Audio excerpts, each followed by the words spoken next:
Mated to the Lycan King. She was forced to polish until her hands bled.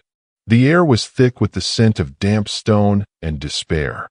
Emma and Lucy were covered in bruises that never had the chance to heal. The harsh crack of Mrs. Stewart's whip echoed in their ears, a constant reminder that pain was their only certainty. Even the smallest imperfection, a speck of dust, a misaligned sheet, would earn them a lashing.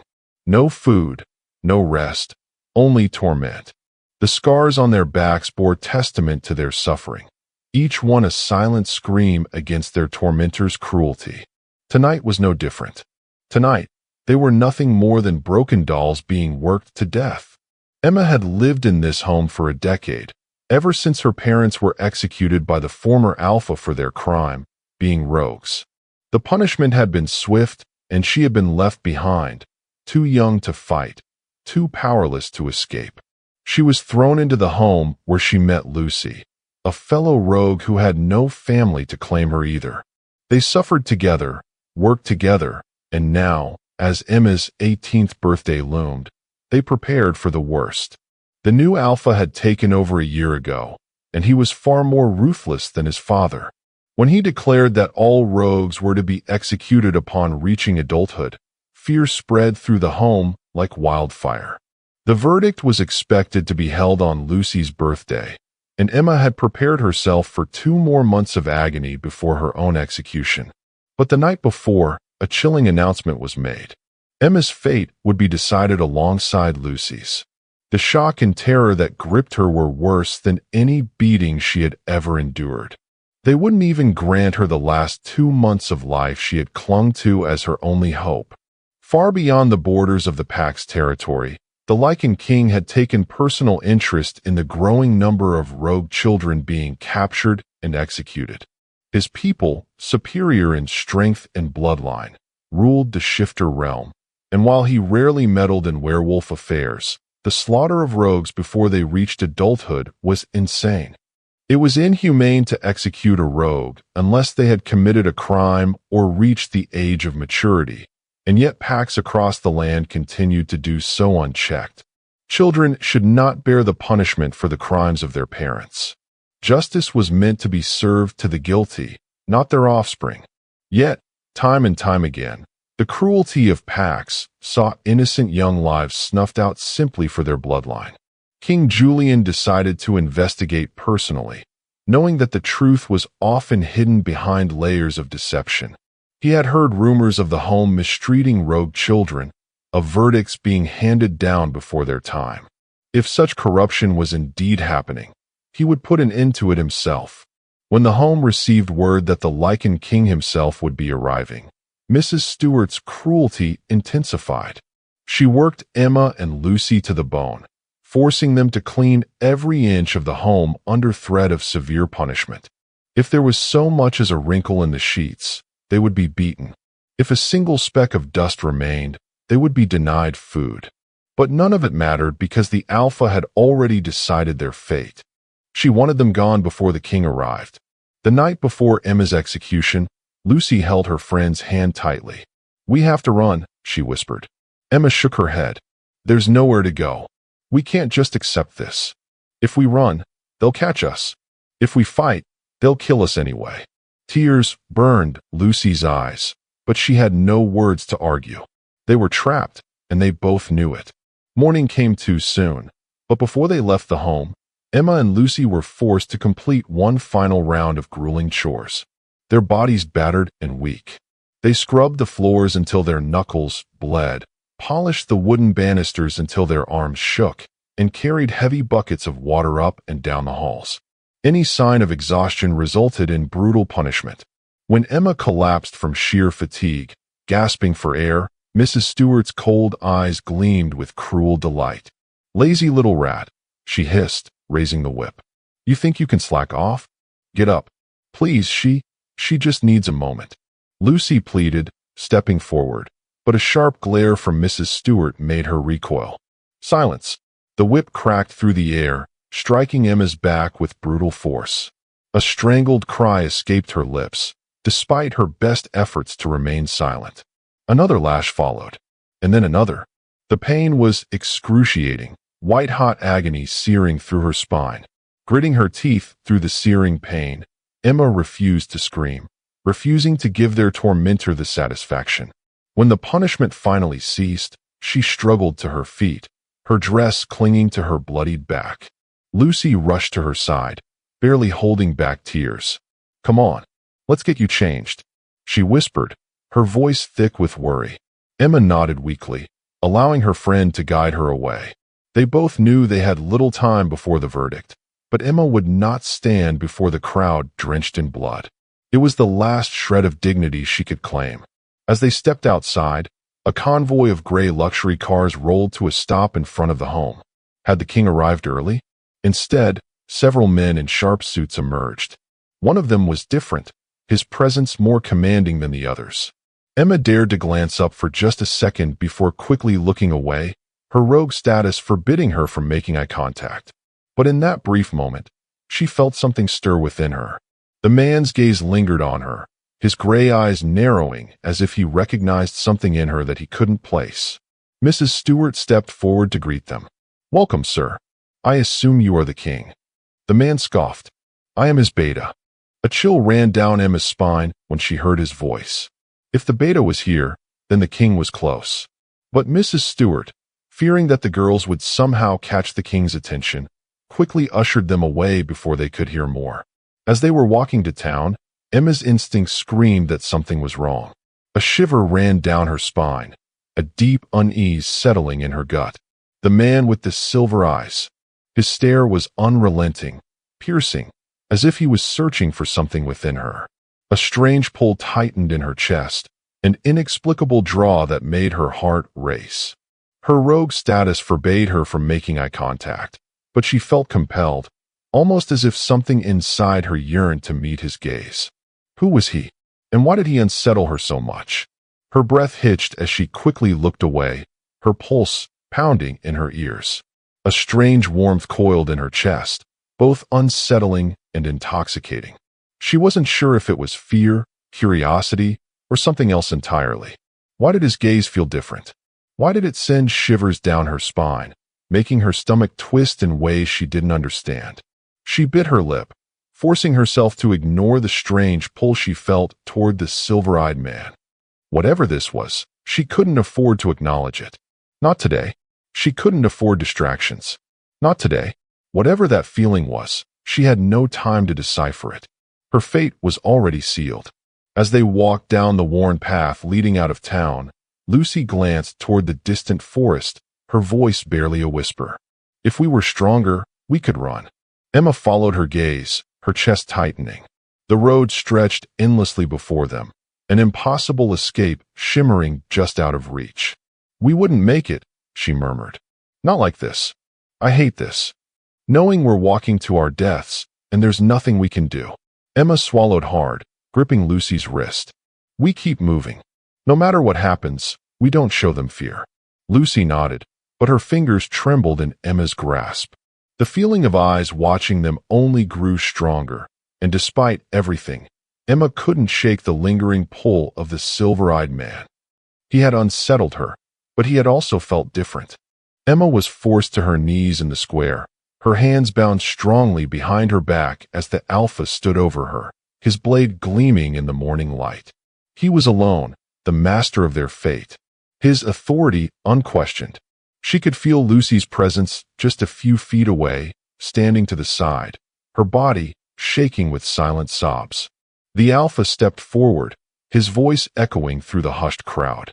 "These rogue abominations have no place in my pack. They are stains upon our kind. Today I purge the earth of this filth." His eyes darkened as he lifted his sword. "You will die."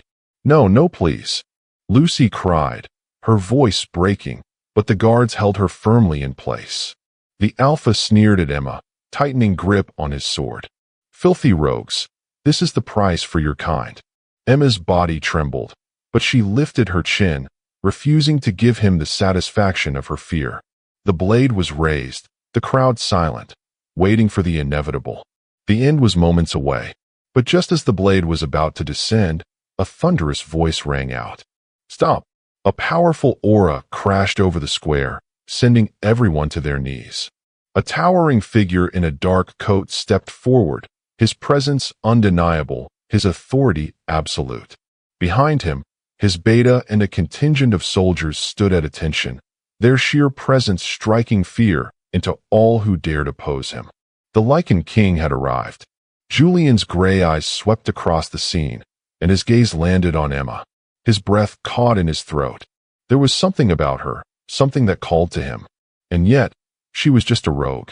But as he looked at her bruised, bloodied, and on her knees, something inside him snapped. His wolf roared to life, howling with unrestrained fury, clawing at his consciousness.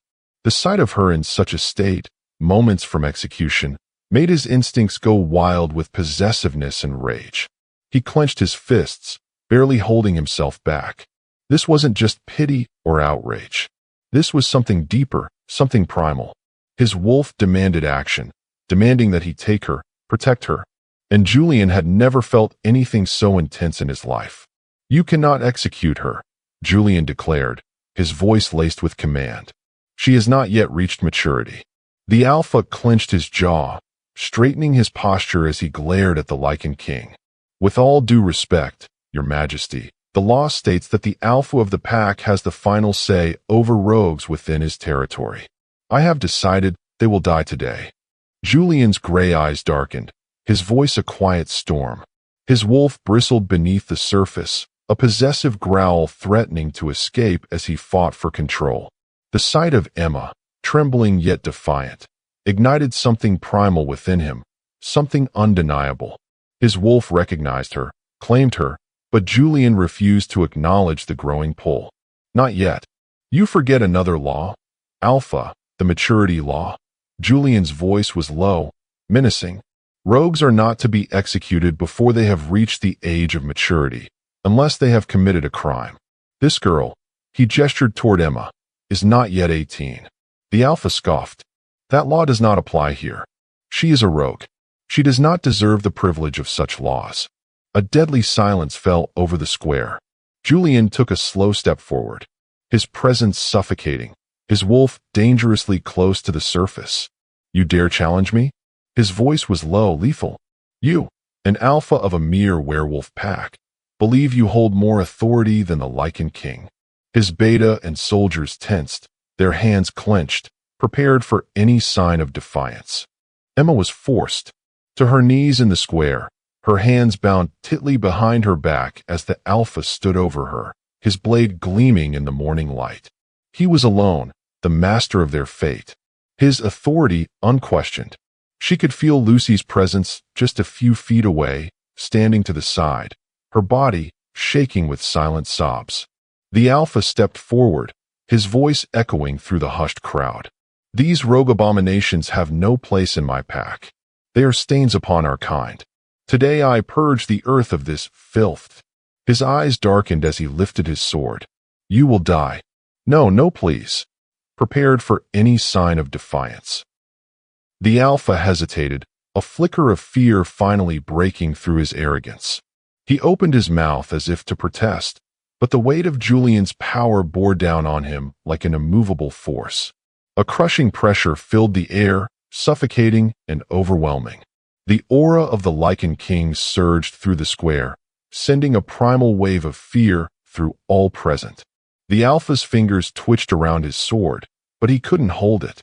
His grip loosened, and with a clatter, the blade slipped from his grasp, hitting the ground at his feet. His breath came in shallow, uneven gasps as the realization set in. He was nothing compared to the king standing before him. Julian's eyes never left him, unyielding, merciless, ruthless.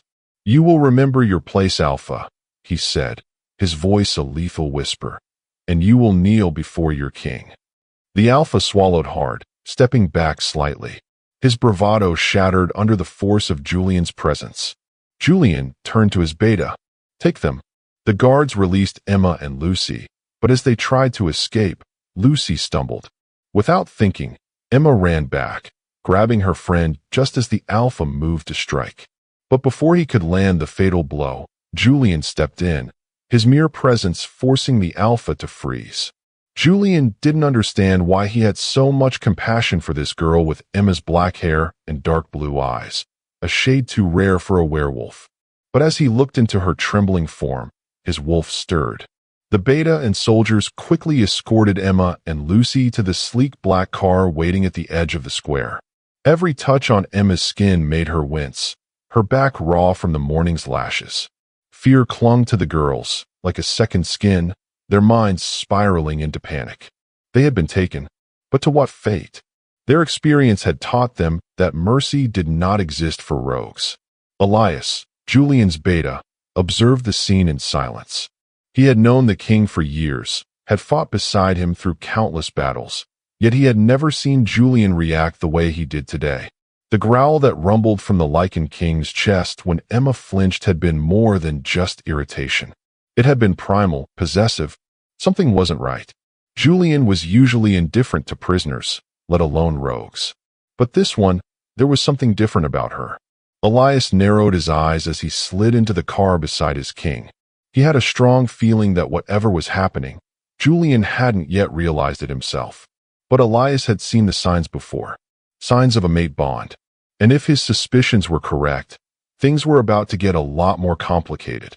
Emma's hands clenched into fists, her body tense as she sat beside Lucy, both of them staring blankly ahead, expecting the worst. Every bump in the road made her flinch, her wounds burning with fresh pain. Not a tear fell, or she felt she would be punished again. Lucy squeezed her hand, but the silent understanding between them remained. Were they being led to slaughter? But just in a different place? Then abruptly the car came to a stop. The door opened, and Julian stepped out first. He turned, motioning for the guards to bring the girls out.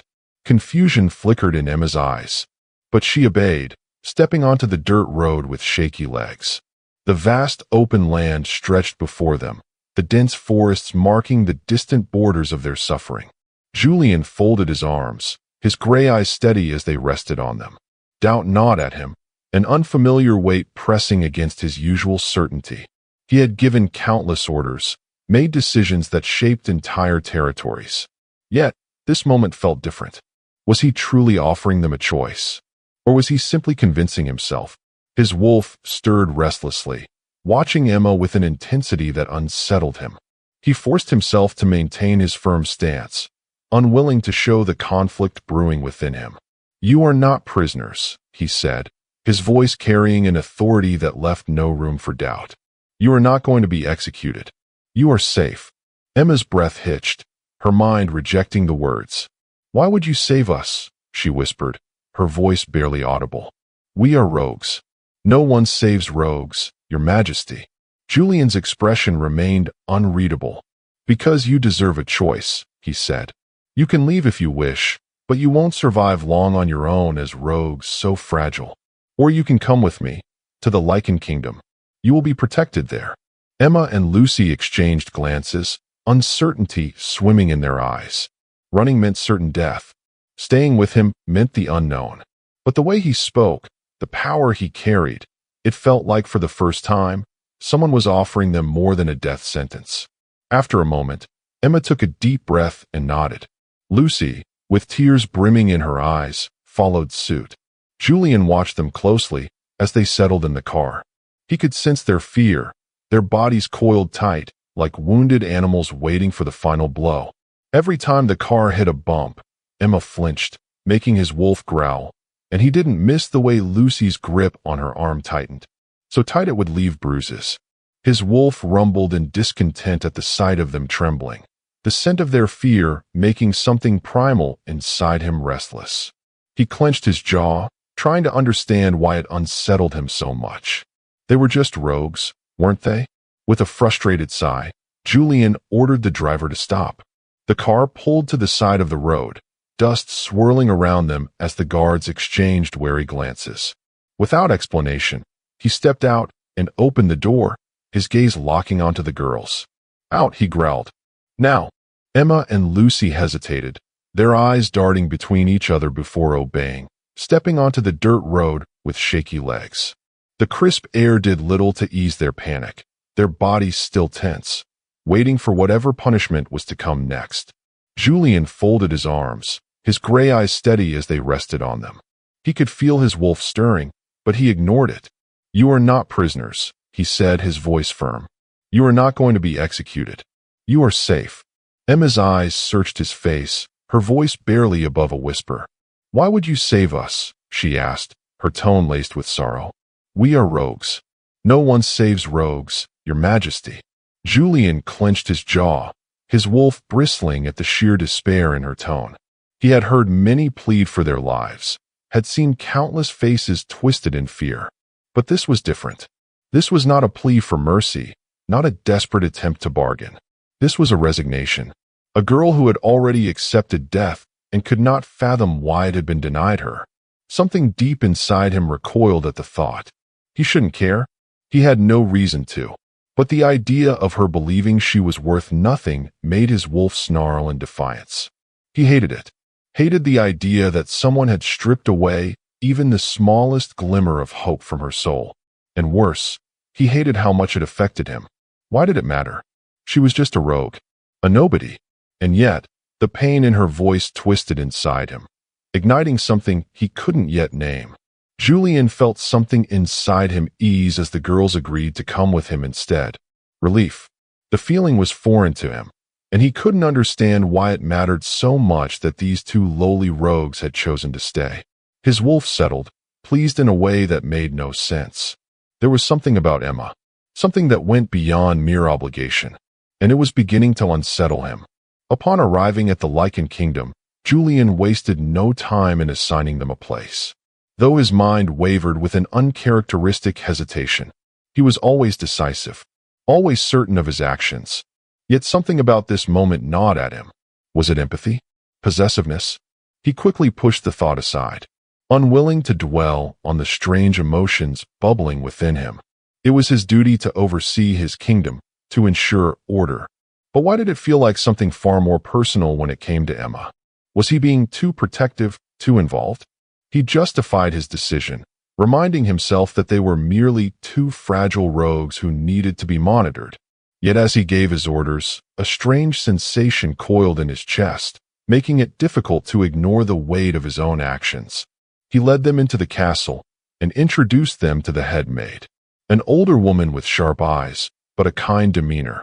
"These two are new," Julian stated with authority. "They will work here. Get them cleaned up and changed into proper clothing." The headmaid nodded and gestured for them to follow. But before they could move, Julian interrupted, his tone leaving no room for argument. "Lucy, you will change with another maid elsewhere. Emma stays here." A tense silence filled the air. Emma's stomach twisted with dread. Her pulse raced as she turned to face him. Please, Your Majesty," she stammered, her voice barely above a whisper. Fear gripped her, suffocating her. Julian's eyes narrowed. "Undress," he commanded, his voice firm. Tears burned in Emma's eyes, her breathing unsteady. She had endured horrors before, but this felt different. This felt worse, because it carried the weight of the unknown. A lump formed in her throat, terror thick and suffocating as she fought to steady herself. If she refused, she knew there would be consequences. But if she obeyed, what awaited her? But the moment her back was exposed, Julian's sharp intake of breath filled the room. His wolf stirred violently, and before she could react, an earth-shattering howl erupted from him, shaking the very walls of the castle. The force of it sent the entire kingdom into a stunned silence. Elias rushed in, eyes wide with alarm, as he saw his king in a near-feral state.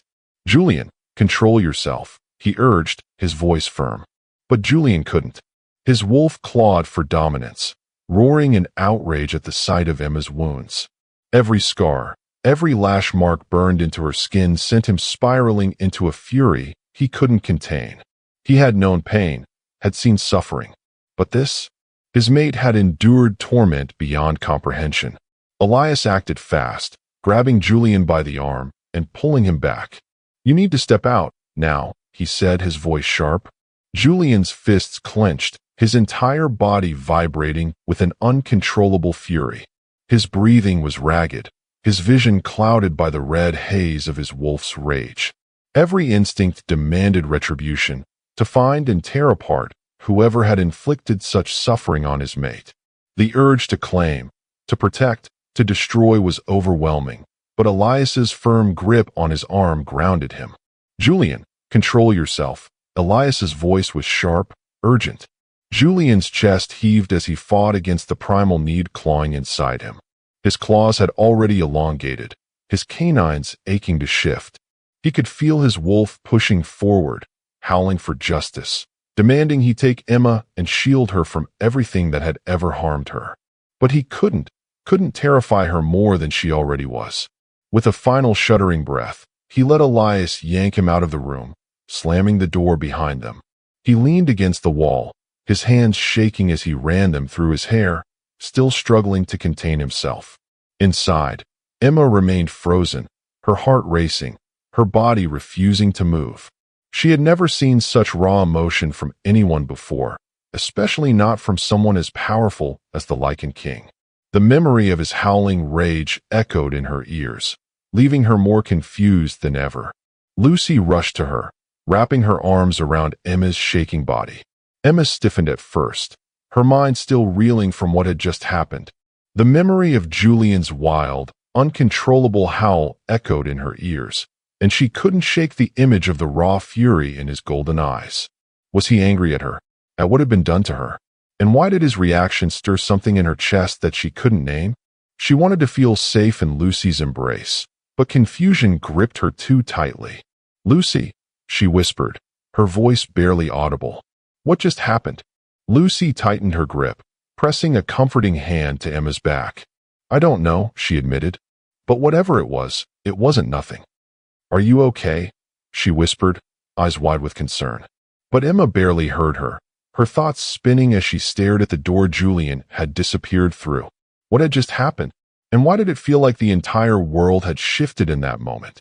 As the days passed in the Lycan Kingdom, Julian became more protective of Emma.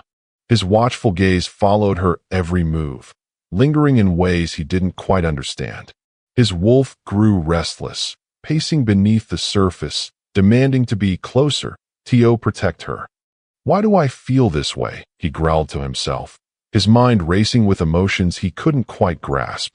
He tried to rationalize it, to tell himself she was just a fragile rogue who had endured far too much, and perhaps his protective instincts were simply a result of that. But the way his wolf snarled whenever she flinched, or the way his pulse quickened when she spoke, betrayed his own logic. "I don't understand this," he muttered, his frustration growing. He found himself lingering in places where she was, his presence hovering like a silent guardian, watching over her with an intensity that made his own heart race. "Why do I care so much?" he demanded of himself, his emotions raw and exposed. Why did the sight of her bruised form stir something far deeper than pity? His wolf's restlessness was growing unbearable, and with each passing day, Julian was beginning to realize that this pull, this need to ensure she was safe, wasn't just duty. It was something far more dangerous. One evening, as Julian stood in his office, staring out at the courtyard where Emma was speaking quietly with Lucy, his beta cleared his throat. "Your Majesty, something is off," he remarked, his arms crossed as he leaned against the desk. "I've never seen you this attached to anyone. Your wolf. He reacts too strongly to her pain, her presence." Julian scoffed, turning away from the window. "Don't be ridiculous. She's a rogue, a fragile thing that has seen too much suffering." The beta smirked knowingly. "Then why does your wolf panic every time she leaves the room? Why did he nearly take over when she winced from an old wound?" Julian opened his mouth to refute it, but the words died on his tongue. His breath hitched, a sudden rush of heat surging through his chest. His wolf stirred violently, a possessive growl rumbling low in his throat, barely contained. The weight of realization pressed down on him. His pulse hammered, as if his body had recognized the truth before his mind could. His fingers twitched at his sides, his instincts screaming at him to act, to claim, to protect. "She is mine," he growled, the words torn from his lips. The moment stretched, suffocating, as if the air itself had thickened around him. This couldn't be happening. And yet, deep down he knew. He had known from the moment he saw her. She was his. His breath hitched, and a sharp, unfamiliar pang shot through his chest. His wolf stirred violently, clawing at the edges of his consciousness, demanding Tio be acknowledged. The air in the room felt heavier, suffocating, as if something monumental had just shifted. He clenched his fists, his nails digging into his palms, struggling to steady his racing heart. The realization was impossible to ignore. His instincts screamed at him, the connection undeniable, and yet he fought against it, unwilling to accept what was becoming painfully clear. His wolf stirred within him, a possessive growl rising in his chest. His beta's words echoed in his mind, confirming what he had refused to acknowledge. She is mine, his heart whispered, the realization settling in his chest like a thunderclap. He had known since the moment he stopped that blade from taking her life. He had known from the way his wolf roared in fury when she had been whipped. And now, as the revelation struck him with a force he hadn't been prepared for, his heart pounded with something unfamiliar. She is my mate, he breathed, the words almost too much to bear. The strongest Lycan, the king of their realm, was mated to a rogue, an orphaned, broken girl with eyes that shimmered like the deepest ocean, holding both sorrow and resilience. Her black hair cascaded around her delicate face, catching the dim light in a way that made his breath hitch. There was something ethereal about her, something fragile yet unyielding. The contrast of her battered body and unwavering spirit sent a jolt of something unrecognizable through him. His wolf, no longer just restless, but desperate, howling in triumph, claiming her in a way Julian had never experienced before. And for the first time in his life, he felt utterly powerless against fate. Weeks passed, and under Julian's guidance, Emma and Lucy grew stronger. Lucy was the first to resurface, her wolf shifting with ease, as though she had been waiting for the chance all along. Her wolf was agile, fierce, and full of pent-up strength she had never been allowed to unleash. The warriors and trainers were impressed by her rapid progress, her wolf responding as though it had always known it belonged among them. Julian had pushed them both hard, but with Emma, he had been relentless. He knew that if she didn't find her strength, she would always feel like she didn't belong. More than that, he needed her to understand her wolf, because if she did, she would realize the truth on her own. He had chosen not to tell her they were mates, believing it was something she had to feel, something she had to know.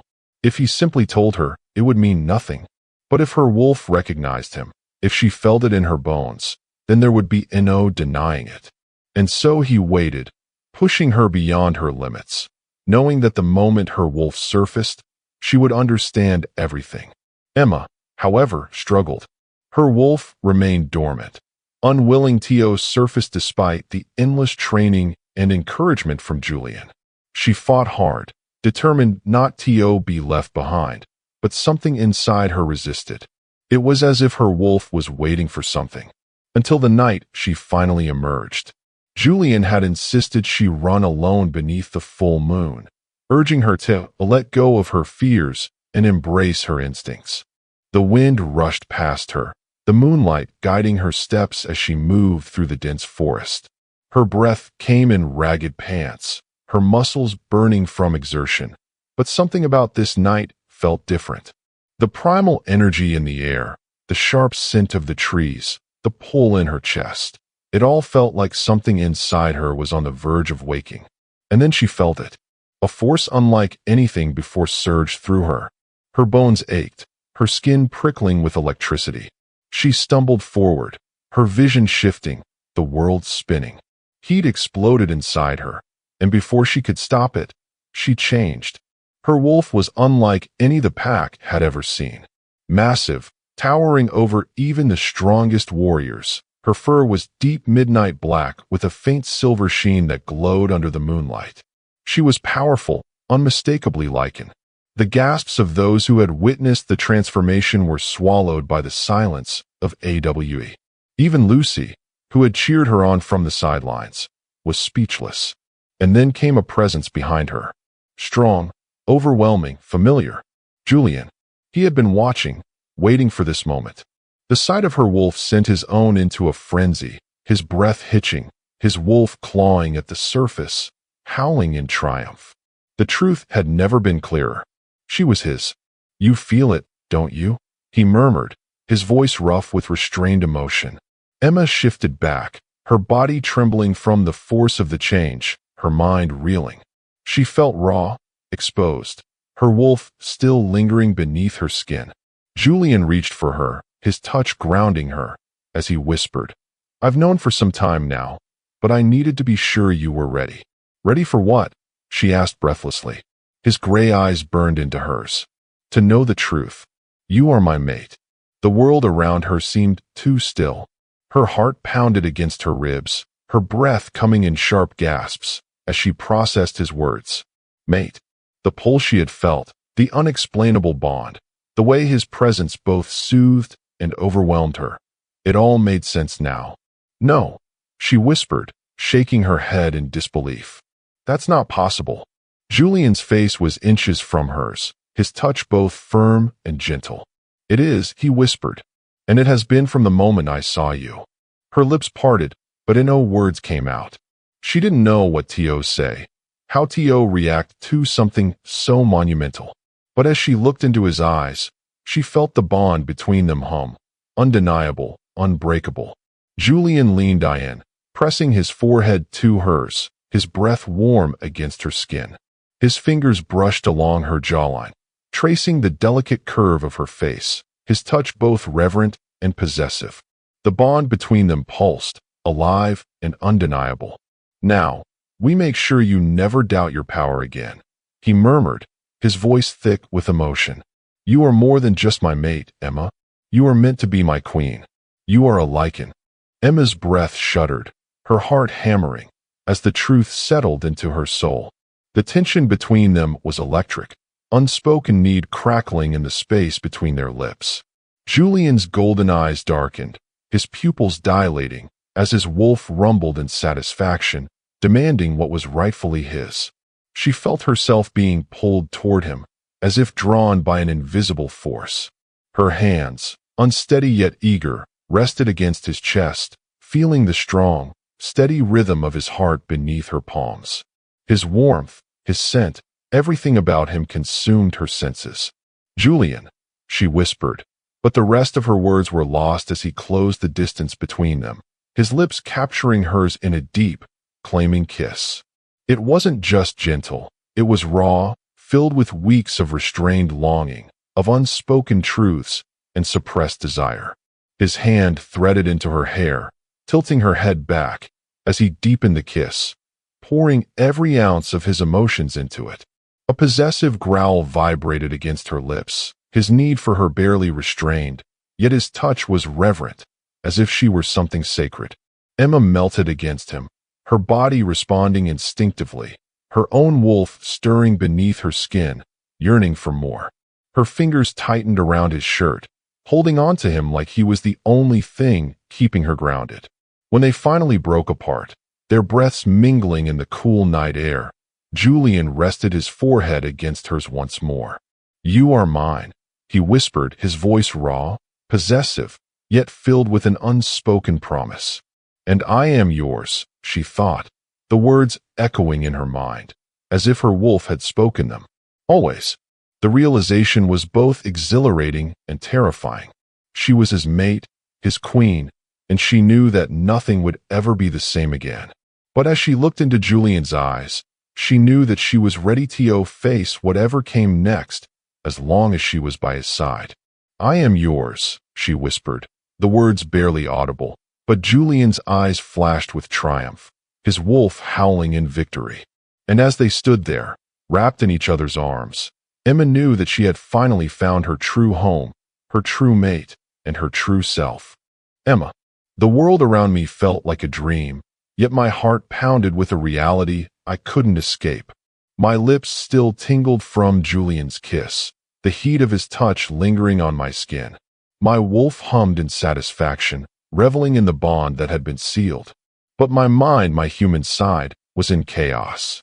This wasn't supposed to happen. I was just a rogue, an outcast, a girl who had spent her life fighting to survive.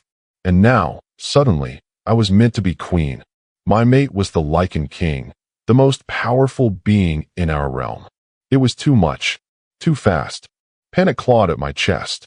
My breath came too fast, too sharp. Julian's eyes darkened with passion, searched mine, as if he could feel my hesitation. My lips parted, but no words came out. I couldn't breathe. I did the only thing I knew how to do. I ran. Spinning on my heel, I bolted into the forest, my muscles burning as I forced my legs to carry me away. Away from the truth I wasn't ready to face. Away from the mate I couldn't accept. Emma. Julian's voice was sharp, commanding. My wolf whimpered at the sound of her mate's call, but I ignored her. Emma, stop. But I couldn't.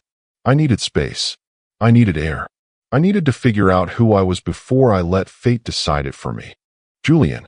She ran. The moment our lips parted, she turned and vanished into the night, her scent disappearing into the dense forest. My body screamed to chase her, to drag her back where she belonged. At my side, my wolf raged inside me, howling in frustration as she was mine, my Lycan mate. But I forced myself to still. If I chased her now, I would only be confirming her fears, that I was a beast who took what he wanted, without regard for her feelings. No, I had to let her go and give her space. Elias appeared at my side, his sharp eyes watching the direction Emma had fled. He let out a low sigh, crossing his arms. "You're letting her go?" he asked, his voice carrying both understanding and concern. I clenched my fists, every instinct demanding I chase after her, but I shook my head. "She needs time," I muttered, though the words tasted bitter on my tongue. Elias studied me for a moment before nodding. "You know she'll come back to you," he said. "The bond won't let her stay away for long. But until then, you need to keep your wolf in check. The pack is already watching closely. If they sense weakness—" "I am not weak," I growled, my eyes flashing dangerously. Elias smirked slightly, but held up his hands. "Of course not," he said. "But you, my friend, are a king, and a king cannot afford to look desperate. Give her space, but don't lose sight of her. You know she's meant for you." His words did little to ease the tightness in my chest, but he was right. I had to be patient, even when every part of me burned to claim what was mine. "Do you want us to track her?" I clenched my fists, my muscles tightening with restraint. "No, not yet. Give her space." Elias nodded. This was something deeper, something that had to play out on its own. Still, the thought of her out there alone, vulnerable, made my blood boil. I turned back toward the palace, my mind already working through how I would bring her back. She was scared, overwhelmed, but she was my mate. She would return to me, and when she did, I would make sure she never run again. Emma. I didn't stop running until my lungs burned and my legs screamed in protest. The night air was sharp against my skin, but I welcomed the cold. It reminded me that I was still in control, still free. Lucy was close behind me, her breath coming in sharp gasps as she caught up. "Emma, what the hell was that?" she demanded. "You just left the Lycan King standing there after that kiss." I shook my head, running a shaky hand through my tangled hair. "I don't know, Lucy. I can't do this. It's too much." Lucy grabbed my shoulders, forcing me to meet her gaze. I stiffened at the intensity in her eyes, my heart pounding as her words cut through my turmoil. "You have to stop thinking you're just a rogue," she said, her voice filled with conviction. "You shifted, Emma, and not into just any wolf. You're a Lycan. That means something." My stomach twisted, and what if I don't want it to mean anything? I asked, my voice laced with doubt. "What if I just want to be me?" Lucy's expression softened. "You're scared?" she asked, her voice gentle. "I get it. But running isn't going to change who you are, and it's definitely not going to change the fact that Julian is your mate." Before I could respond, a low voice interrupted the quiet of the night. Well, the so-called queen has run away. How pathetic." A figure stepped into the moonlight, her presence instantly grating on my nerves. She was tall, with flowing blonde hair and sharp, calculating eyes. Her beauty was undeniable, but there was something cruel about the way she smiled. "Who are you?" I demanded, my voice stronger than I felt. She tilted her head, amusement dancing in her expression. "You don't know?"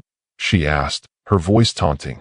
"I'm Mona Lisa, and before you came along, I was the one meant to be Julian's mate." A cold dread settled in my stomach, and she smirked. "And I'm here to make sure you don't ruin what's mine." Lucy let out a low growl, stepping in front of me before I could react.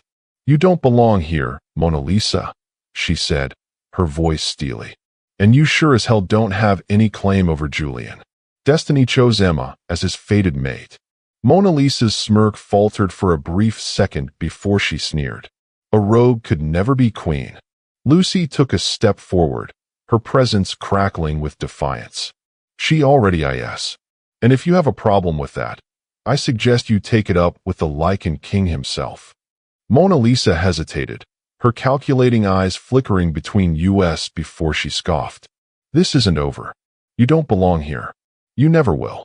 With one last glare, she turned on her heel and disappeared into the shadows, her scent fading with the wind.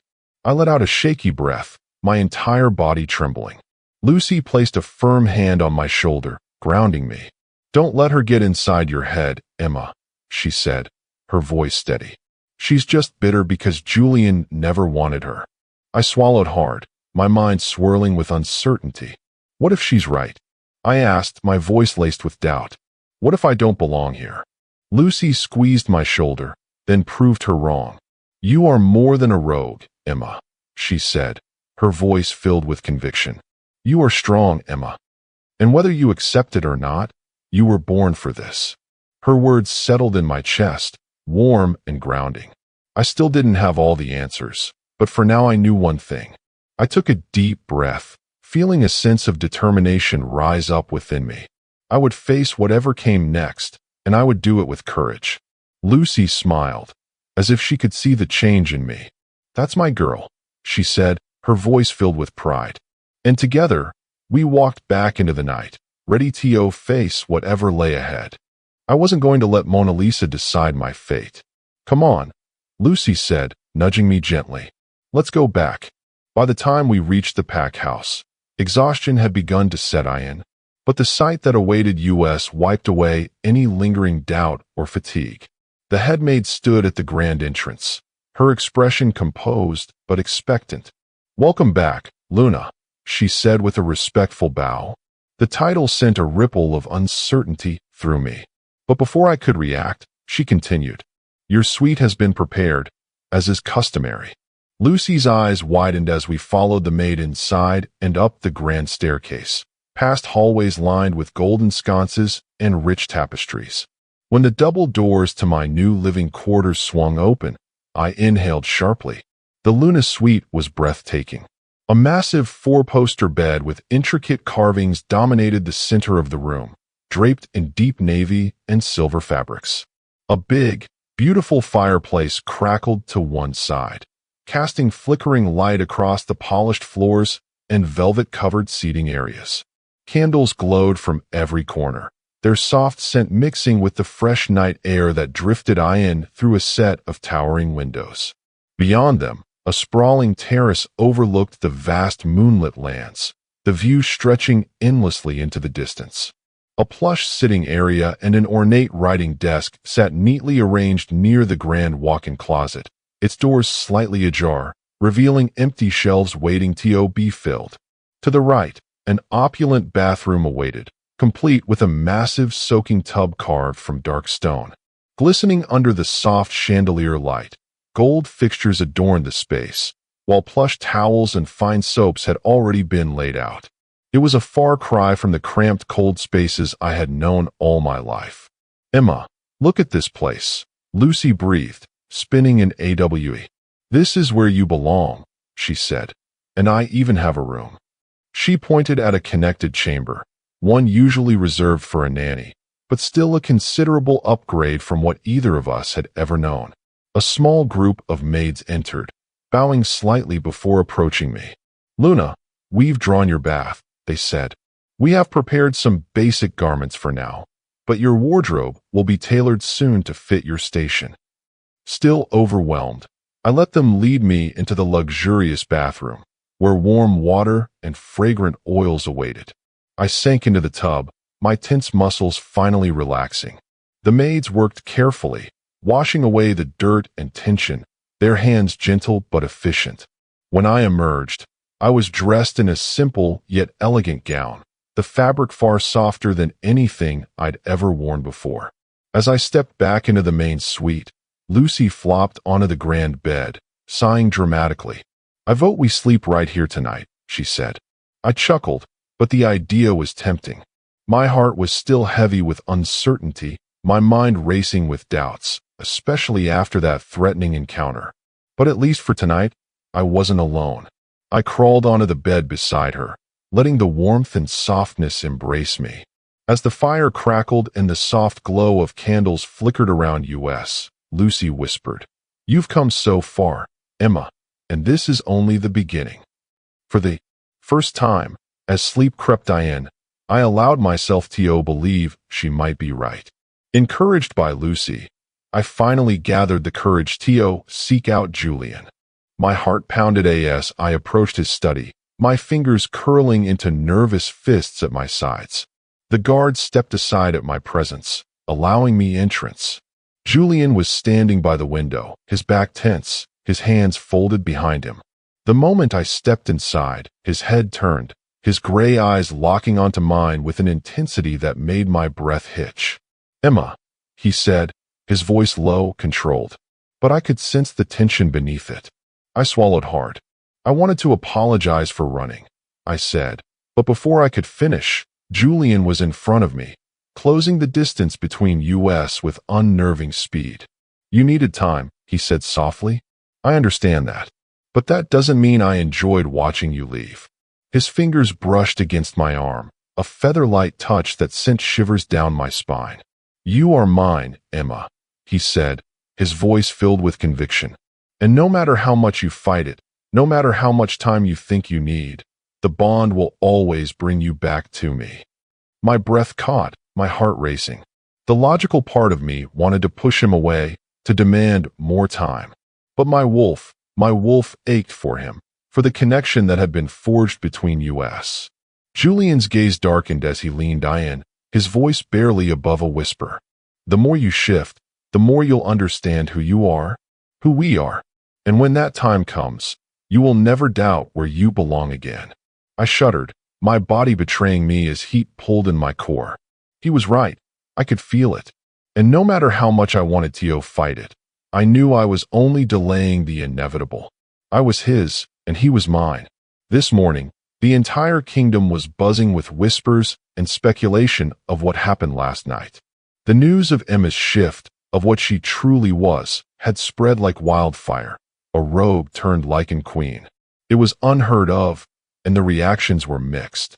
Some spoke of her transformation in reverence, whispering about the return of an ancient bloodline. Others doubted, questioning how someone born outside of the like and elite could wield such power and stand beside the king. Even within the palace walls, warriors and nobles debated in hushed voices. Some believed fate had chosen Emma for a reason, while others saw her as an anomaly, an unworthy outsider thrust into a position she did not deserve. The tension was palpable, and the weight of their judgment loomed over the castle like an impending storm. But the reach of this revelation extended far beyond the kingdom's borders. The news had traveled across lands, reaching those who had once cast Emma aside, those who would see her fall before they accepted her as their queen. Emma and Lucy couldn't ignore the shifting atmosphere within the pack. Whispers followed Emma wherever she went, some filled with awe, others with skepticism. Even among the castle staff, tensions were rising. Some maids and warriors accepted Emma's presence, while others remained hesitant, unable to fully accept a former rogue as their future queen. One evening, as Emma and Lucy walked through the pack lands, they noticed the stark contrast between the palace's grandeur and the struggles of ordinary pack members. The further they wandered, the more evident it became that some parts of the pack lands had been neglected. The marketplace was worn. Families struggled to maintain their homes. And the home, a place that should have been a sanctuary, was falling apart, a painful reminder of the life Emma had endured. Lucy turned to Emma, eyes filled with determination. "We can change this," she said. Emma hesitated. "Do you really think they would listen to me?" she asked. Lucy grabbed her hand, squeezing it tightly. "You're their Luna," she said. "Whether they like it or not, you have the power to make things better. Let's start with the home. No child should ever go through what we did." A spark lit within Emma. She may not have been ready to fully embrace her role as queen, but she could do this. She could make a difference. That night, as the castle settled into quiet, Emma sat in her chambers, her mind restless. With a flickering candle casting shadows on the walls, she scribbled ideas onto a parchment, her thoughts consumed by what she had seen in the Pack Lands earlier that day. Images of the Pack Lands, the struggling families, and most of all, the neglected home haunted her thoughts. She couldn't ignore what she had seen. The stark contrast between the grandeur of the palace and the hardships of the pack members. This was her home now, and if she was to be queen, she wanted to change things for the better. The next morning, with the first rays of sunlight breaking over the horizon, Emma made her way to Julian's study. The parchment clutched tightly in her hands. Determination burned in her chest as she prepared to present her vision for the pack. Julian was seated at his desk, scanning over reports, but the moment she entered, his gaze lifted, and a small smile played on his lips. "You look brighter this morning," he observed, a hint of approval in his tone. "Did you rest well?" Emma hesitated for a moment before stepping forward, clutching the parchment in her hand. "I wrote down some ideas," she admitted, "things that need to change in the Packlands. I noticed how much has been neglected, especially the home. I want to help rebuild it, along with improving the market, homes, and social structures to support the weaker members of the pack." Julian listened intently, his expression unreadable at first. Then slowly, his gaze darkened, not with disapproval, but with deep thought. He leaned back in his chair, fingers tapping against the armrest, processing her words carefully. "After all the wars, maintaining order, and ensuring peace across the werewolf realm, we have neglected our own people," he admitted. "Justice and power have always been my focus, but these responsibilities, the care of the pack, are traditionally carried by the Luna." His words settled heavily in the space between them. Then slowly, he nodded. "I am proud of you for thinking of this," he continued, his voice softer now. "And you will have all the resources and authority you need to make it happen. Whatever you require, it is yours." Emma felt something warm settle in her chest at his words. She had expected resistance, or at least hesitation. But instead, he had given her full support. For the first time, she felt as if she was stepping into something bigger than herself. Not because of the title, but because of the difference she could make through her voice. With Julian's full support behind her, Emma wasted no time. She and Lucy got help from Elias and immediately gathered the head architect, key advisors, and members of the pack leadership to discuss the reconstruction of the home, improvements to housing, and better trade routes for the market. The meeting was intense, but as Emma spoke with passion and clarity, the skepticism in the room began to shift. This was her chance to rewrite her fate and the fate of those who had been forgotten. But while Emma worked to rebuild the pack, she began noticing small signs of discontent. Some pack members whispered when she passed, their expressions filled with doubt. Others outright avoided her, their loyalty to Julian unquestionable, but their acceptance of her as Luna still uncertain. The more she worked to improve the pack, the more she overheard murmurs questioning her right to rule, and at the center of it all, Mona Lisa. Elias had begun to take notice of the growing whispers in the halls, particularly those surrounding Mona Lisa. Ever watchful, he observed how she moved within the court, planting subtle doubts among those already hesitant about Emma's rise. His instincts warned him that her presence was more than just bitterness. She was scheming. Not one to let threats linger, Elias sought out Julian, finding him in the war room. Mona Lisa is not letting this go, he said plainly. I've seen how she speaks to the nobles and pack members, twisting their opinions. She is planting seeds of doubt, and if left unchecked, she will turn the court against Emma. Julian exhaled sharply, his jaw tightening. I did not suspect this much from her, but I have let her go her way for too long. It's time to remind everyone who they are and what their place is. Elias met his gaze, his expression unwavering. Then we need to act before those seeds take root. Mona Lisa, still fuming from her previous confrontation with Emma, had escalated her efforts. She did not just whisper doubts in the corridors. She took every opportunity to publicly undermine Emma's presence.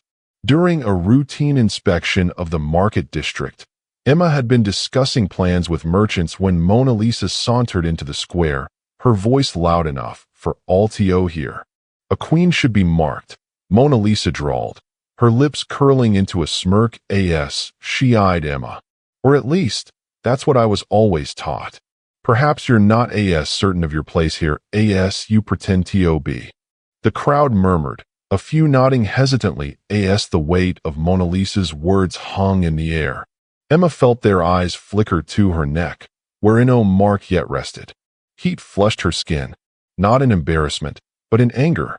Mona Lisa was stoking the doubt that had already begun to spread. Before Emma could respond, Lucy stepped forward, her voice cutting through the tension. She is queen because she is Julian's mate. That is not for you, or anyone else, to question.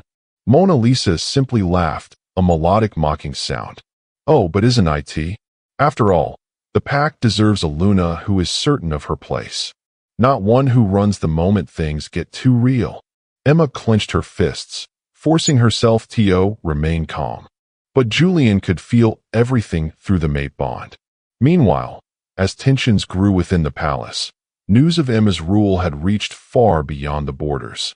Deep within the lands of her former pack, her old alpha sat upon his throne, fury boiling in his blood. The rogue he had sentenced to death had not only survived, but had ascended to a fate beyond comprehension. She was thriving, preparing to take a throne meant for true-born Lycan royalty. His grip tightened around the arms of his chair, knuckles whitening as his beta stood before him, his expression grim and uncertain. It's true, Alpha, the beta reported hesitantly. She shifted into a Lycan, and the Lycan King has claimed her. The Alpha's snarl echoed through the chamber, his rage barely contained. A rogue queen? Never. She is a disgrace to our kind, and I will not allow her filth to taint the throne. His towering form cast a long shadow across the dimly lit hall as he rose abruptly, his fury crackling in the air. Gather the others. We will not sit idly by while a rogue masquerades as our queen. This insult to our bloodline will not stand. War was coming, and he would ensure that Emma paid the price for daring to defy him. Emma and Lucy had wasted no time in the renovations and improvements for the royal pack. With Julian's full support, the plans quickly began to take shape. However, Emma couldn't shake the feeling of being watched and bullied by Selena.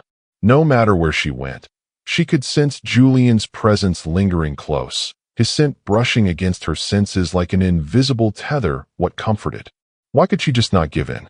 Julian struggled to stay away, though he tried to respect her space. The bond pulled at him constantly, making it nearly impossible to focus. Every moment she was near, her scent consumed his senses, driving his wolf mad with the need to claim her. He had led armies, conquered wars, and commanded loyalty from thousands.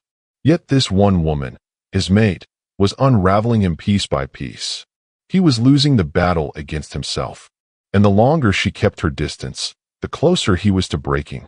Elias had taken notice of his alpha's unease. As beta, he had seen Julian face countless battles, navigate political unrest, and command entire armies without faltering.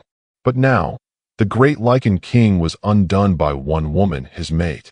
One afternoon as Julian returned from an exhausting training session, Elias leaned against the entrance of the war room, arms crossed. You do realize that running yourself into the ground won't make the bond go away, right? Julian exhaled sharply, raking a hand through his hair. I'm not trying to make it go away. I'm trying to control it. Elias smirked knowingly. You're failing miserably. Everyone can see it. You're distracted, restless. You're the strongest alpha in the untamed wolf. Julian shot him a sharp glare, but Elias didn't back down. If you want her, go after her. If you want to wait, then at least stop pretending you can just ignore this, because it's tearing you apart. Julian clenched his jaw, but said nothing. Elias sighed, shaking his head. She's not running forever, Julian. But if you keep holding back, someone else might reach her first. The thought sent a dangerous growl rumbling in Julian's chest, his wolf bristling at the very suggestion. Elias simply smirked, knowing his words had hit their mark before walking away, leaving Julian to his thoughts and his burning, inescapable need for his mate. Lucy noticed Emma's struggle, the way her hands would tighten at her sides when she caught Julian's scent, the way her eyes would dart to him in a crowd only to quickly look away. One evening, as they sat in Emma's suite reviewing plans, Lucy set down her papers and gave her a pointed look. You know you can't keep running from him forever, she said, crossing her arms. The mate bond is only going to pull you two closer, and at this rate, it's driving you both insane. Emma exhaled sharply, rubbing her temples. It's not that simple, Lucy.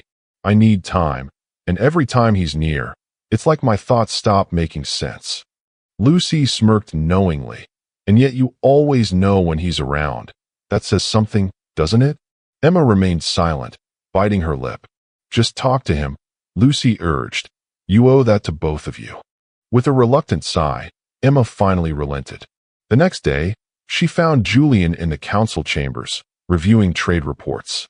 He looked up the moment she entered, his sharp gray eyes locking onto her like he had been waiting for this exact moment. Emma, he greeted, his voice deep and steady. He set down his papers, giving her his full attention. I was wondering when you would stop avoiding me. Emma's lips pressed together. I wasn't. Julian raised a brow. You were, she sighed, running a hand through her hair. Fine. Maybe I was, but I just needed time to think. He nodded, waiting patiently for her to continue. She shifted on her feet before finally speaking. I wanted to apologize for running that night, after all you have done for me and Lucy, and I wanted to thank you for supporting the changes in the pack. It means a lot to me. Julian leaned forward slightly, his gaze softening. You don't have to thank me. I told you, Emma. I will give you whatever you need. And I'll wait, as long as it takes. Her stomach twisted at the sincerity in his tone, her wolf pushing at the walls she had built around herself. Sensing her hesitation, Julian changed the subject. Since you're so focused on improving the pack, I propose something. Let's start having meals together. It will give us time to discuss the progress and... His eyes darkened slightly. It will give me a reason to see you more often. Emma hesitated, but she knew there was no avoiding him forever. All right, just meals. A slow smirk tugged at his lips. For now, the bond between them pulled taut, an invisible thread binding them together, growing stronger with every passing moment. The air between them crackled with unspoken tension, thick with longing and restraint. Julian's presence was overwhelming, his scent wrapping around Emma like a possessive whisper, making it difficult to think, to breathe. Every time she shifted, it only intensified. The connection between them deepened, pushing them both to the very edge of control. The meals were not making it any easier. Julian's jaw clenched, his usually composed demeanor faltering. As he fought the instinct clawing at his chest, his wolf demanding he take what was his, to close the space between them and solidify the bond that fate had woven between them. But he held himself back, knowing that she needed to come to him willingly. You feel it too, don't you? His voice was rough, almost strained. The bond, it's getting stronger. Emma's heart pounded as she met his gaze, the magnetic pull between them undeniable. She swallowed hard, fighting the urge to step closer, to surrender to the warmth he offered. But her wolf already knew the truth, whispering it into her very soul. She nodded, unable to deny it any longer. Julian's entire body tensed, his wolf clawing violently at his restraint, demanding that he close the distance between them. The instinct to claim what was his nearly overwhelmed him. The mate bond now pulsed like a living force between them. He exhaled sharply, forcing himself to maintain control. He was the king, and yet around Emma, he felt like a man on the verge of madness. His nights had become restless, plagued by dreams of her scent, the warmth of her body just beyond his reach. Even during the day, when duties demanded his focus, his wolf would stir the moment her presence was near. During council meetings, he found himself distracted, his mind drifting toward her, even when he fought against it. Every breath carried the weight of her presence, and his wolf raged at the distance she continued to place between them. Julian clenched his fists, his control fraying with each passing day. He had spent years mastering himself, reigning in the beast within, but Emma was undoing him, piece by piece. And no matter how much she ran, he knew one undeniable truth. Fate would not let her escape him forever. He trained relentlessly, sparred harder, and buried himself in council meetings, anything to maintain the appearance of control. But it was a thin mask, one that cracked more with every passing day. And when Elias walked in, giving the final report on Selena's doings, Julian's wolf howled powerfully. The whole pack land trembled, knowing and absorbing the power that he radiated. He was mad. This lowly wolf had hurt his mate too many times. Nobody hurts my mate. Julian clenched his fists. His patience had run out. With that howl, he summoned the entire pack to the central courtyard. The torches blazed as the warriors and nobles gathered, their voices murmuring about what was to come. When Emma arrived, she found Julian standing at the center, his expression unreadable. Elias stood at his side, his arms crossed as he observed the pack. Then Julian's voice rang out, his authority undeniable.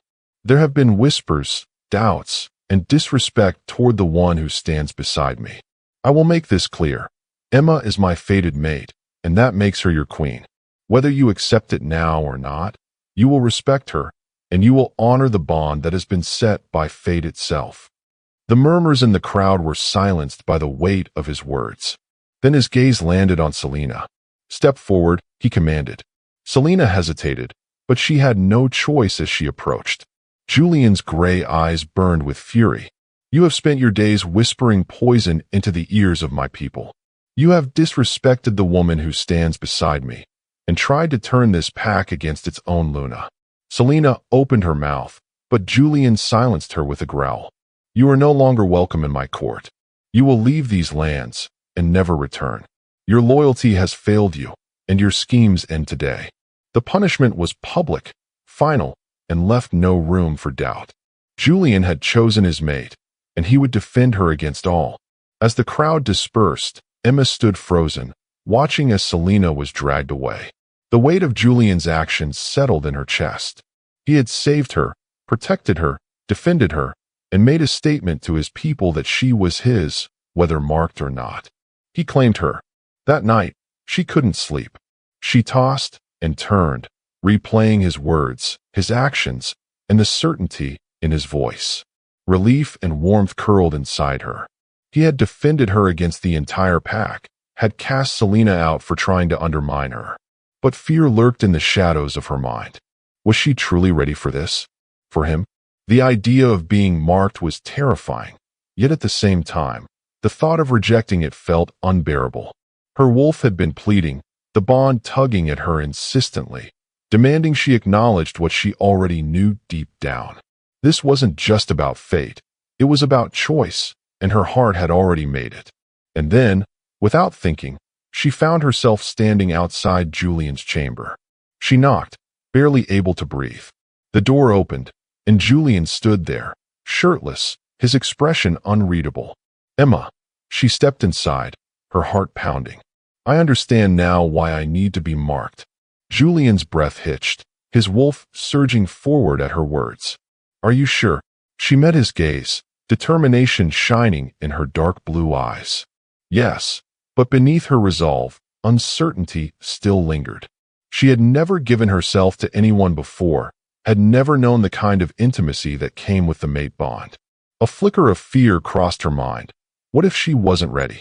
What if she disappointed him?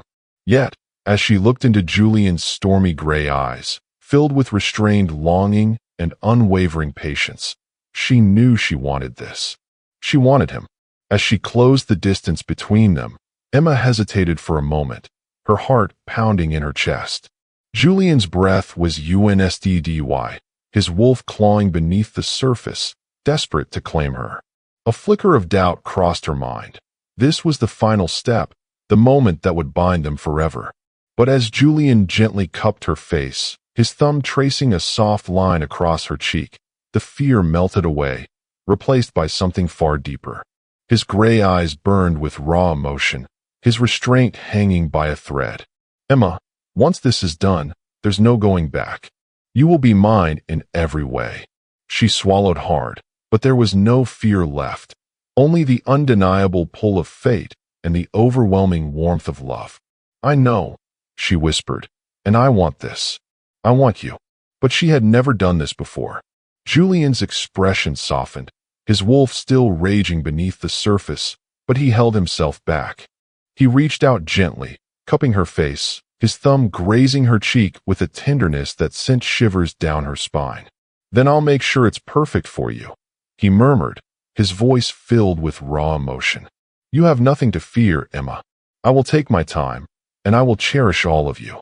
His words sent warmth curling through her, melting away the last traces of hesitation. He would not rush her. He would make her feel safe, wanted, worshipped. And as she stepped closer, surrendering to the pull of fate, her fear melted away into something deeper, something undeniable. Julian let out a shuddering breath before capturing her lips in a kiss that stole the very air from her lungs. Fire spread through her veins as their bonds surged to life, growing stronger, fusing them together in ways beyond the physical. Every hesitation, every doubt faded as instinct took over, their souls intertwined, sealing their fate as one. Julian gently lifted Emma into his arms, carrying her with ease as he crossed the room. The firelight flickered against his skin, casting shadows that danced along the walls. As he placed her down onto the bed, his movements slow and deliberate, his hands trailed to the edge of her nightgown, his fingers brushing against her skin as he met her gaze, silently asking for permission. Emma's breath hitched, but she gave him a soft nod, trusting him completely. With reverence, Julian removed the fabric that separated them, his touch worshiping rather than claiming, ensuring she felt nothing but comfort and devotion as he made love to her. The world outside faded, leaving only the heat between them, the electric connection that grew stronger with every touch, every whispered breath. Their bond pulsed, an unseen force pulling them closer, intertwining their very souls. The intensity built between them until, in the height of their passion, Julian's instincts took over, his wolf surging forward, needing to complete what had always been. With a deep growl, he buried his face in the crook of her neck, his teeth grazing the soft skin. And as the moment peaked, he sank his fangs into her flesh, marking her as his. A rush of warmth spread through Emma as the bond ignited, sealing their connection in a way that went beyond the physical. A gasp left her lips as pleasure and power surged through her veins, her wolf howling in euphoric recognition of her mate. She belonged to him, and he to her, completely, irrevocably.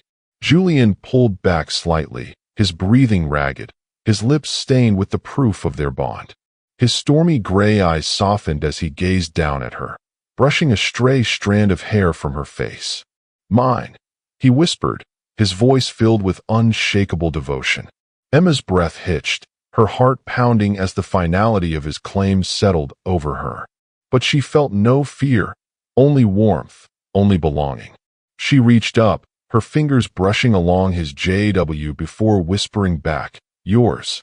A deep growl of satisfaction rumbled in Julian's chest, his wolf basking in her acceptance.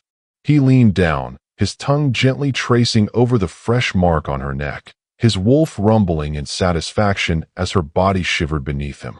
The healing would be swift, with his touch ensuring she felt pleasure rather than pain. I will always take care of you, Emma, he murmured against her skin, sealing his VOW with a reverent kiss over his mark. And as they held each other, wrapped in warmth and destiny, the bond settled, solidifying their future together as it was always meant to be. The morning sun spilled over the Lycan kingdom, bathing the grand halls of the palace in golden light. Emma stirred, warmth cocooning her as Julian's strong arms remained wrapped around her. The events of the previous night flooded back. His touch, the way he'd claimed her, the way she had accepted him. Their bond was now sealed, and there was no turning back. Julian's wolf purred in satisfaction, his grip tightening slightly. Mine, he murmured against her hair, inhaling her scent deeply. Emma blinked against the golden light, her body still humming from the overwhelming intimacy of the night before. She felt a slight soreness, a reminder of their passion, but beneath it all was an undeniable warmth. Safety, belonging.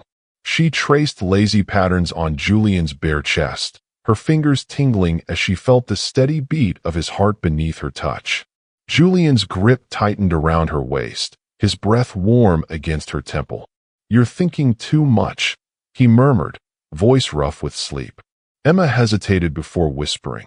It still feels surreal, that this is real, that I belong here. Julian pulled her even closer, his lips brushing the mark on her neck, sending a shiver down her spine. You do belong here, Emma, and I'll remind you as many times as it takes. She let out a soft sigh, burying her face against his chest. You already have. Julian tilted her chin up, his stormy gray eyes meeting hers. Then let me do it again. His lips captured hers in a slow, deep kiss, one that sent warmth pooling low in her stomach. A possessive growl rumbled in his chest, and his fingers traced the bare skin of her back, causing her to arch instinctively. A knock at the door interrupted them. Your Majesty, Luna, came from the other side. The home is waiting for your presence.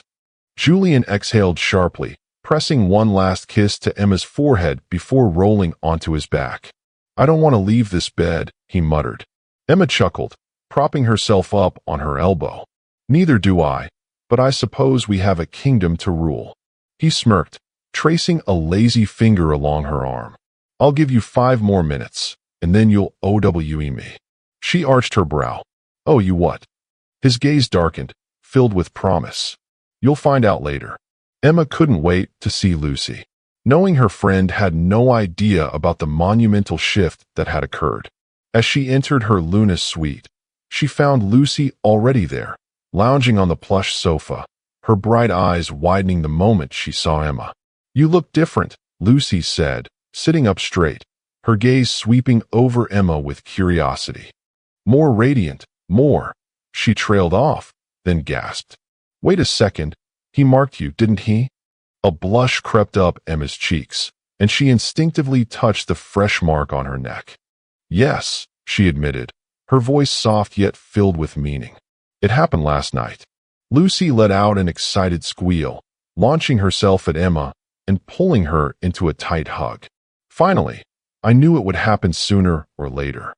She pulled back, studying Emma's face. How do you feel? Was it everything you imagined? Emma let out a small laugh, sitting beside her. More, it's like something inside me finally clicked into place. It's overwhelming, but in the best way possible.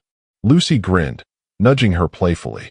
And Julian, how's our OHSO intimidating Lycan King handling being mated? Emma rolled her eyes, but couldn't hide her smile. Possessive, protective, and completely unwilling to let me leave the bed this morning. Lucy laughed. Sounds about right. Emma's smile faltered slightly as she exhaled. But I can't just revel in this forever. There's so much happening today, and well, I know not everyone in the pack is happy about me being here. Lucy's expression darkened slightly, but she quickly shook her head. Forget them. You're their queen now, whether they like it or not. And besides, I have a feeling you're about to prove them all wrong. Emma squeezed Lucy's hand, grateful for her unwavering support. I hope so, because I refuse to fail, not now. Julian was in an unusually good mood as he entered his office, a rare expression of contentment playing on his face. The moment he stepped inside, Elias, his ever-loyal beta, was already waiting for him, arms crossed and an amused smirk on his face. "You seem relaxed," Elias remarked, tilting his head. "Not something I'm used to seeing." Julian exhaled, rubbing the back of his neck as he leaned against his desk. "Let's just say it was a long night," he muttered. Though the hint of satisfaction in his voice didn't go unnoticed, Elias chuckled. "I take it our Luna is now officially yours in every way." Julian's gaze darkened with possessiveness. "She was always mine, but now there's no doubt in anyone's mind." Elias nodded approvingly. "Good, because the pack needs to see it, to feel it. The Luna ceremony will solidify her place among them."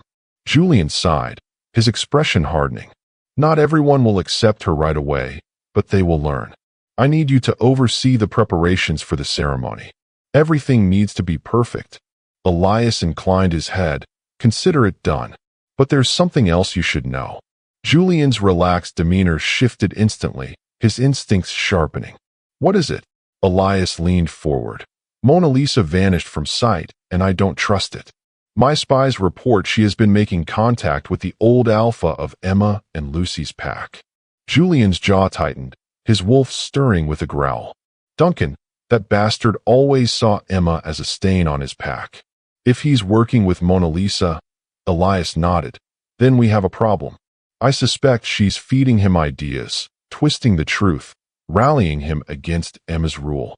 Julian's fingers curled into a fist against his desk. "He won't get far. We've dealt with worse threats." Elias smirked.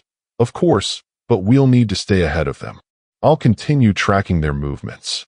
Julian's expression darkened. "Do that. And Elias, if Duncan or Mona Lisa makes a move before the ceremony, I want to know immediately." Elias bowed his head. "As always, my king." The kingdom was preparing for her official Luna ceremony. The pack was eager to celebrate, but she knew not everyone welcomed her with open arms. By the Yandi of the week, the palace was filled with preparation. The great hall was decorated with banners of deep blue and silver, the colors of the Lycan royal house. Pack members gathered, eager to witness the coronation of their queen. Emma, now adorned in a flowing gown of midnight silk, sat beside Julian at the high table, accepting well wishes and warm smiles. But far beyond the celebrations, Mona Lisa seethed with rage.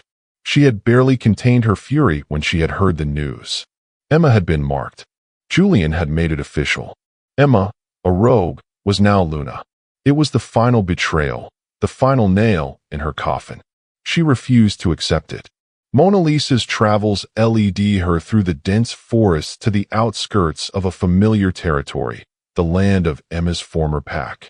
A twisted smile curled on her lips as she entered the stronghold of Alpha Duncan, the one man who hated Emma more than she did. "The rogue queen must be eliminated," Mona Lisa whispered, her voice like poisoned silk as she spoke to the brooding Alpha, his eyes dark with resentment. "I can help you take back control. Together, we can bring her downfall." Alpha Duncan narrowed his eyes, considering her words. He had despised Emma and Lucy for surviving when their parents had been executed under his command. That a rogue now sat beside the Lycan King was an insult to everything he believed in. "I won't allow her to rule," he growled. "The other alphas will join me in this." Mona Lisa smirked. "Then it's time we prepare for war." Back in the Lycan Kingdom, Elias had already begun his own investigation. He had his suspicions about Mona Lisa's next move, and had spies following her every step. The moment he caught wind of her meeting with Duncan, he knew war was inevitable. He immediately informed Julian, whose eyes darkened with fury. "She won't get far," Julian snarled. "She underestimates who she's dealing with." Just as Julian and Emma prepared for the looming threat, an unexpected visitor arrived at the palace gates. The guards tensed as the scent of ancient power filled the air, and whispers spread quickly among the palace staff. An elder, cloaked in deep crimson, stepped forward with slow, deliberate steps, his silver eyes gleaming with both wisdom and sorrow. Julian and Emma had been in the grand hall discussing preparations when a guard hurried in, bowing deeply. "Your Majesty, a visitor has arrived, a Lycan elder." Julian's protective instincts flared, his hand instinctively pressing against Emma's lower back. "A Lycan elder from where?" "He claims to have traveled a great distance, Your Majesty. He said he brings urgent news." Emma exchanged a glance with Julian before stepping forward. "Let him in."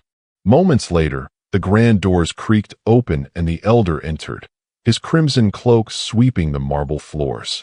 He exuded an aura of authority, of something old and powerful. His gaze landed on Emma, and a flicker of recognition passed through his ancient eyes. "I have come seeking the Lycan Luna," the elder announced, his voice carrying the weight of centuries. Emma felt an unexplainable pull toward him, something ancient and familiar. "I am Elder Tristan," he said, bowing his head. "I bring word of your past."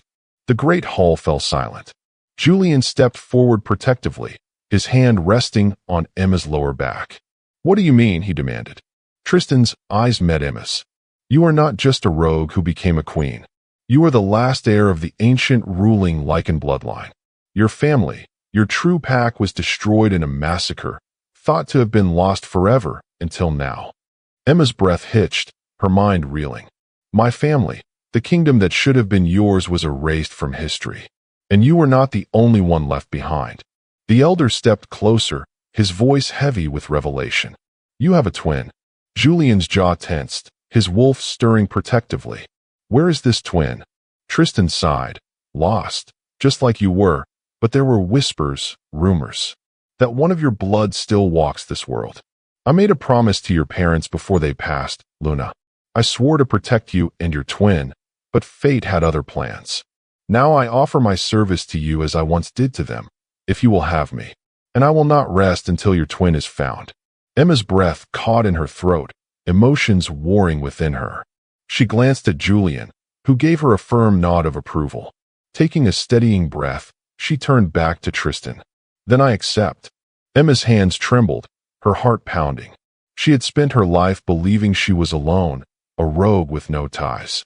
But now, she had a family she never knew existed. Over the next few days, Tristan spent countless hours with Emma, guiding her through the rich history of her bloodline. He spoke of the lost Lycan kingdom, of its ancient rulers who were known for their unmatched strength and wisdom.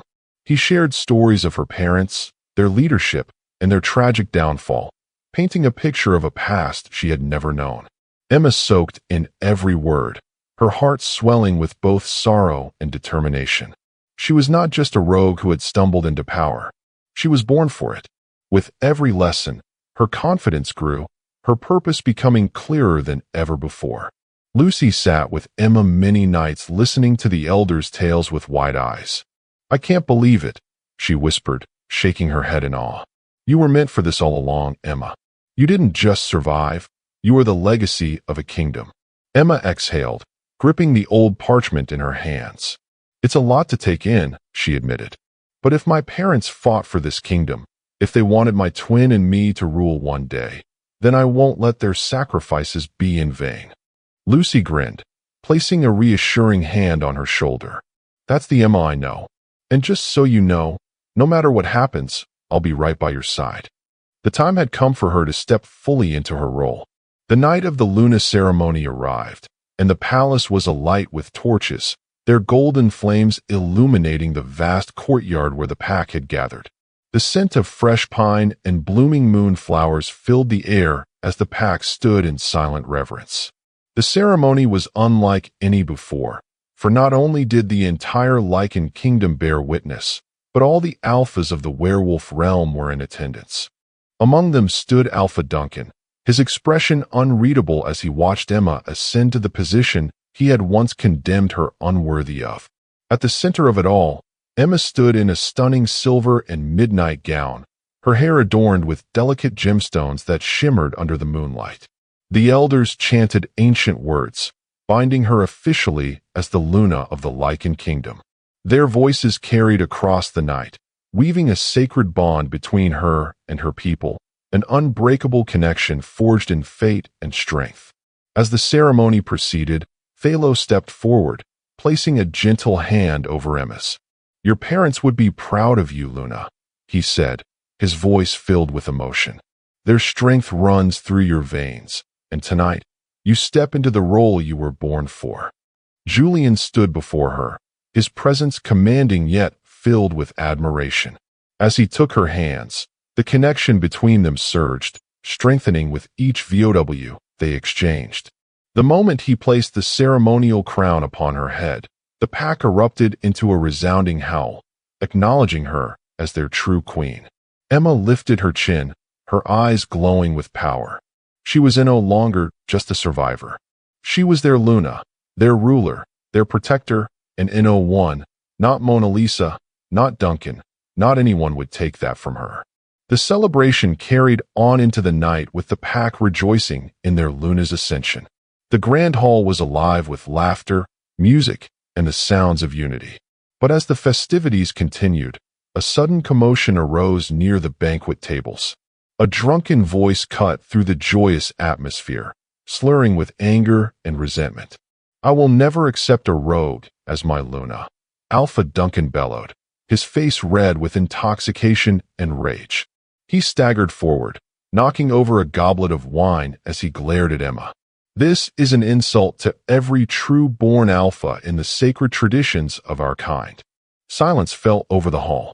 The murmurs of the gathered alphas rippled through the room, uncertainty thick in the air. Julian's expression darkened instantly, his wolf bristling at the blatant disrespect toward his mate. Before he could step forward, Elias was already in motion, his stance firm as he placed himself between Duncan and Emma. "You will watch your tongue in the presence of your queen," Elias growled, his tone laced with warning, "or you will not have it much longer." Duncan scoffed, swaying slightly as he pointed a shaking finger at Emma. "She is not my queen.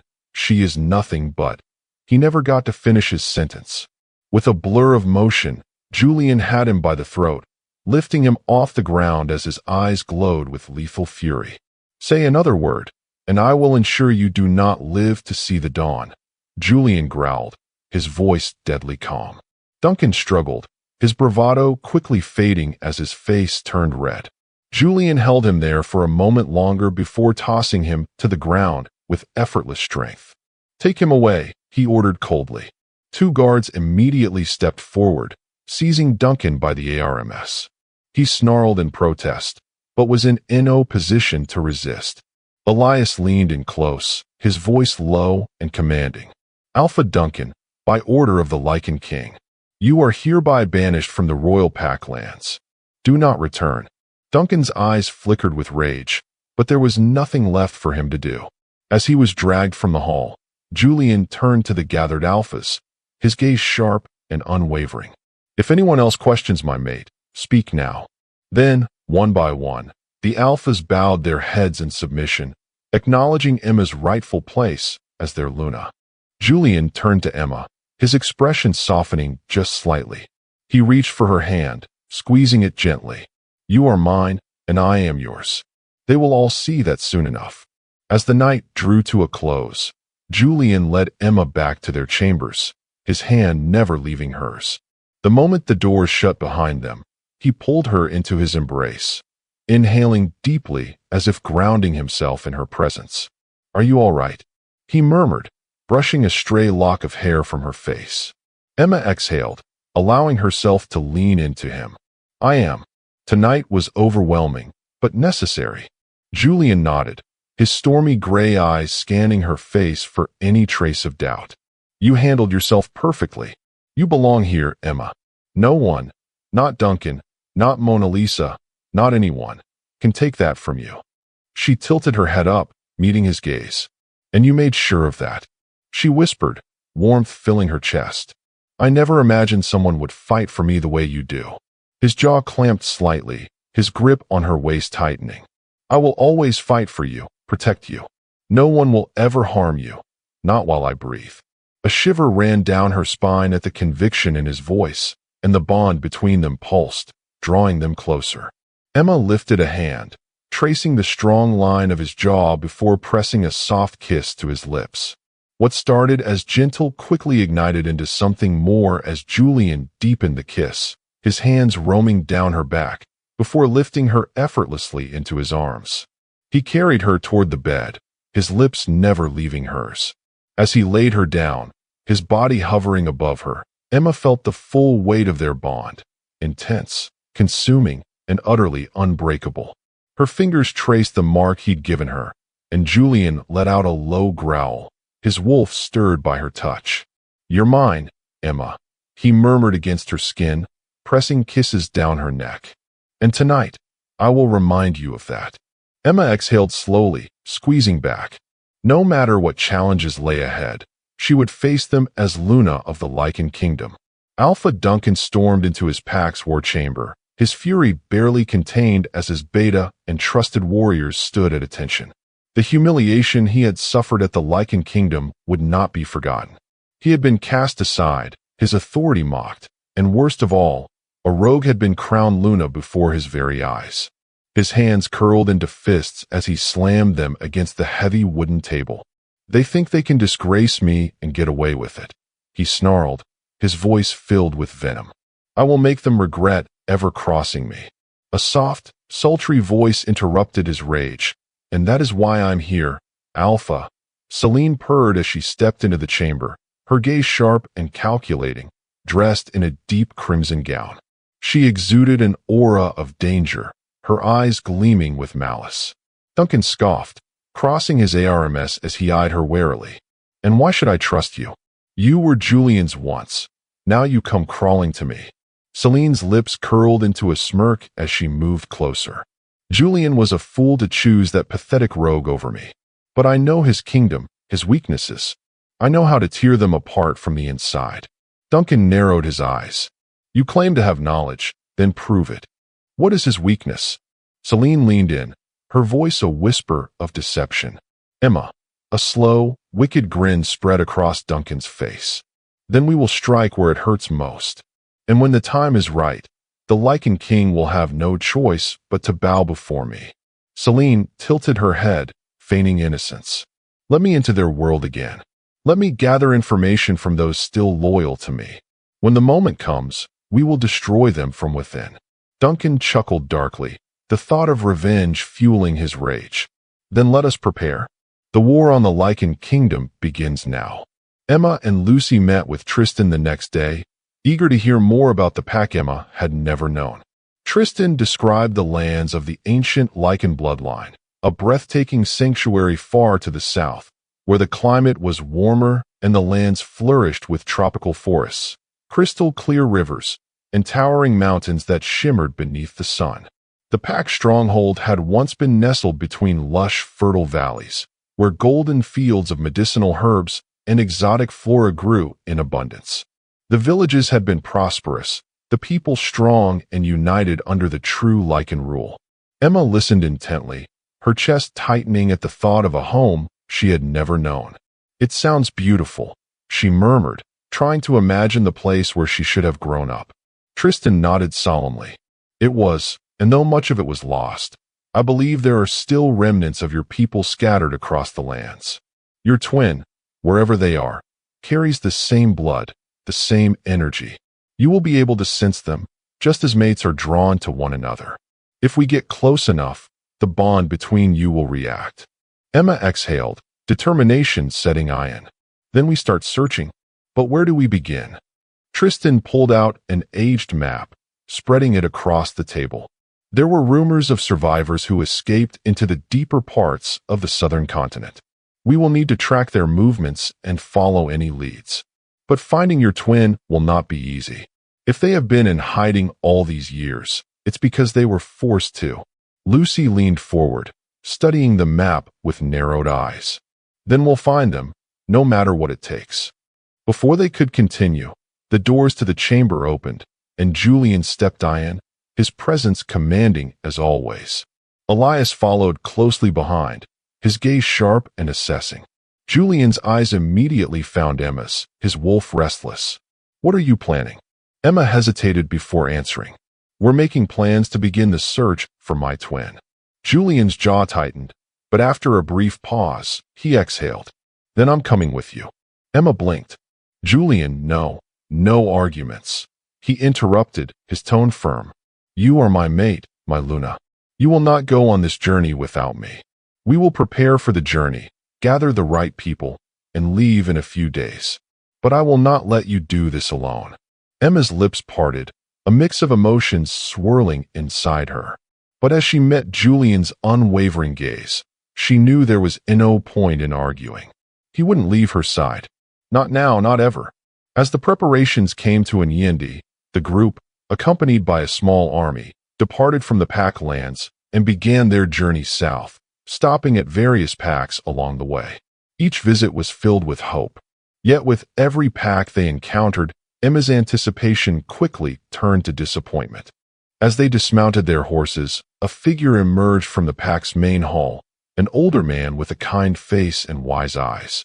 He approached Phalos, his steps slow and deliberate, and the two elders embraced, their reunion warm and genuine. It has been too long, my old friend, the older man said, his voice filled with affection. Phalos smiled, his eyes crinkling at the corners. Indeed it has. I see you are still as wise and respected as ever.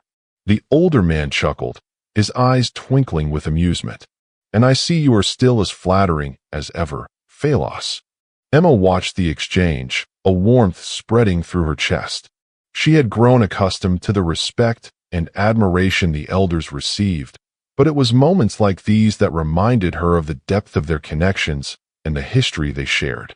As the pack's alpha, the older man, led them to the pack's gathering hall, Emma couldn't help but feel a sense of belonging. These people, those strangers just hours before, now seemed like family, their warmth and acceptance enfolding her like a soft blanket. But as they entered the hall, Emma's eyes scanned the room, her heart skipping a beat as she searched for any sign of her twin. But as they entered the hall, Emma's eyes scanned the room, her heart skipping a beat as she searched for any sign of her twin. He bowed his head in respect, acknowledging their rightful place among the Lycans. The two of you together hold a power that few will understand, he murmured softly. It is not only in your lineage, but in your very souls. You were meant to find each other again. Thalos sat with them by the fire that evening, explaining the unique abilities that came with their ancient bloodline. Twins of the true Lycans and blood have always possessed something rare, he said, his voice filled with reverence. Your connection is not just familial, it is supernatural. Together, you will be able to sense and communicate with one another over great distances, share strength in battle, and channel abilities beyond even the strongest of Lycans. It is a gift, but also a responsibility. He paused, his gaze settling on Emma and Kieran. But there is more. Legend speaks of a power that only emerges when the twins fight side by side, a force that can tip the balance of war. No one knows exactly what it will be, but if the old stories are true, you both carry something far greater than simple strength. Emma and Kieran exchanged a look, their fates intertwining even deeper than they had imagined. Then we'll need to train harder than ever, Kieran said firmly. We have to be ready. Julian, who had been watching silently, finally stepped forward, his gaze unwavering as he looked at Emma. Then we start preparations immediately. We will not leave you to face this alone. We'll train together, and when the time comes, we will face whatever challenges lie ahead. Together, Emma and Kieran exchanged a look, the weight of Thalos' words settling over them. We need to train, her twin said firmly. If we are to protect our people, we need to understand what we are truly capable of. Julian, who had been watching silently, finally stepped forward, his gaze unwavering as he looked at Emma. Then we start preparations immediately. We will not leave you to face this alone. We'll train together, and when the time comes, we will face whatever challenges lie ahead. Together. He then turned to Kieran, his gaze steady. You should come with us. The Lycan Kingdom is your home too, and we will need to prepare together for what is coming. Kieran hesitated for a moment, then nodded. If my sister is returning to her rightful place, then so am I. Julian offered a nod of approval. Then it's settled. We leave at first light. With that decision made, the group prepared for their return journey. As they rode through the vast landscapes, Emma found herself lost in thought.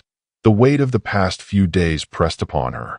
Reuniting with Kieran, uncovering the truth of her lineage, and the looming threats ahead, relief flooded her veins at the thought of not being alone in this journey anymore. But a small thread of anxiety lingered. What if Kieran struggled to adjust? What if war arrived sooner than they could prepare? She stole a glance at her twin, who rode beside her with quiet determination, and knew they would face it together, no matter what came next. She was no longer just fighting for herself. She was fighting for her family, her pack, and her kingdom. With Kieran by her side and Julian unwavering in his support, she knew she was ready for whatever lay ahead. The journey back to the Lycan kingdom was anything but uneventful. The night after discovering her twin, Emma sat beside the campfire, her fingers idly tracing the mark Julian had left on her neck. The embers crackled softly, sending a warm glow over the group. Kieran sat across from her, his expression thoughtful, while Phalos observed them both with knowing eyes. Julian sat close to Emma, always within reach, his wolf satisfied but still fiercely protective. "We should try it again," Phalos said suddenly, breaking the silence. His gaze flickered between Emma and Kieran. "Your magic, now that you've found each other, it should be stronger."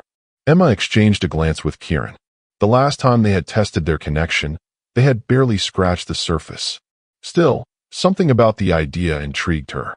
Kieran nodded. "Fine, but carefully this time." Phalos gestured for them to extend their hands toward each other. The moment their fingers nearly touched, a pulse of energy sparked between them, rippling outward like an invisible force. The campfire flared suddenly, the flames reaching higher than before, their color shifting to a deep, mesmerizing blue. Julian's eyes darkened, his instincts flaring, but he remained still, watching with wary curiosity. "Elemental control," Phallo murmured in fascination. "This is only the beginning." Emma felt the warmth of the energy flowing through her veins, as if the elements themselves responded to her. She glanced at Kieran, who was equally stunned. "I can feel it," she whispered. Their moment of discovery was interrupted when Lucy gasped, her hands clutching at her chest. What is that?" she stammered, her face pale as she turned to look at Kieran. "Kieran, your scent. It smells so different." Kieran's eyes widened slightly before realization struck. His scent. He had unknowingly suppressed it for years, blending in to avoid unnecessary attention. But with their magic flaring to life, everything was shifting, including his mark. "No," Lucy whispered, shaking her head. "No, this isn't right." Kieran tensed, his jaw clenching. Lucy turned away, her arms crossing over her chest, as if to protect herself. "I can't. This wasn't supposed to happen." Julian and Emma exchanged a look, both understanding how difficult this realization must be for Lucy. "You don't have to accept it now," Kieran said, his voice softer. "But it won't change the truth." Lucy's eyes shimmered with unshed tears, and she nodded. But she didn't say another word. Her heart pounded as emotions clashed within her. Relief, fear, and an undeniable pull. She wasn't ready to accept how fate could be so cruel, tying her to someone when she had fought so hard to stand on her own. She clenched her fists, swallowing the lump in her throat. No matter how much she tried to deny it, she knew deep down that her life would never be the same again. The first night back at the palace, Emma and Julian finally had the privacy they had been denied during their journey. As soon as they entered their chambers, the tension between them ignited into something deeper. Julian lifted Emma effortlessly, pressing her against him as his lips captured hers in a slow, lingering kiss.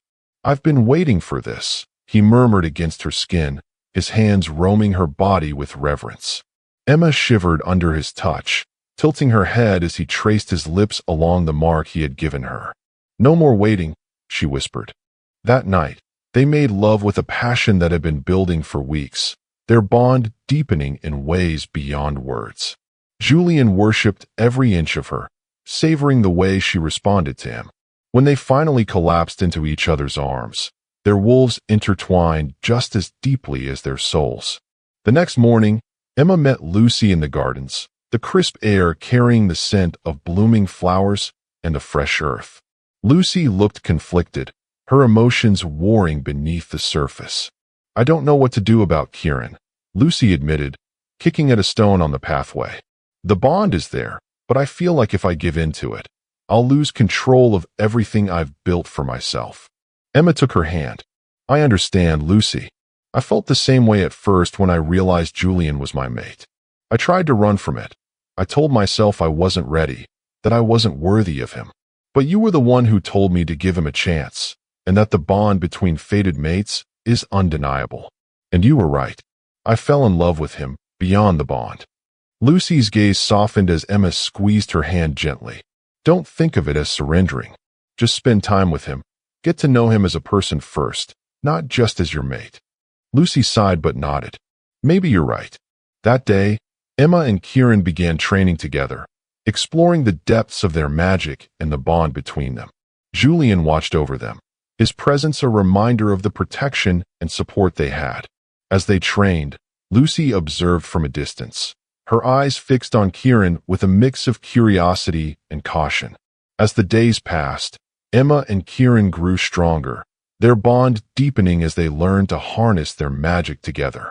Lucy, too, began to see Kieran in a different light, her initial reluctance giving way to a tentative curiosity. The palace, once a symbol of luxury and power, became a hub of activity as the group prepared for the challenges ahead. Emma, Julian, Kieran, and Lucy formed a tight-knit circle, each one supporting the others as they navigated the complexities of their bonds and the looming threat of war. Lucy's gaze softened as Emma squeezed her hand gently. "Don't think of it as surrendering. Just spend time with him. Get to know him as a person first, not just as your mate." Lucy sighed, but nodded. "Maybe you're right."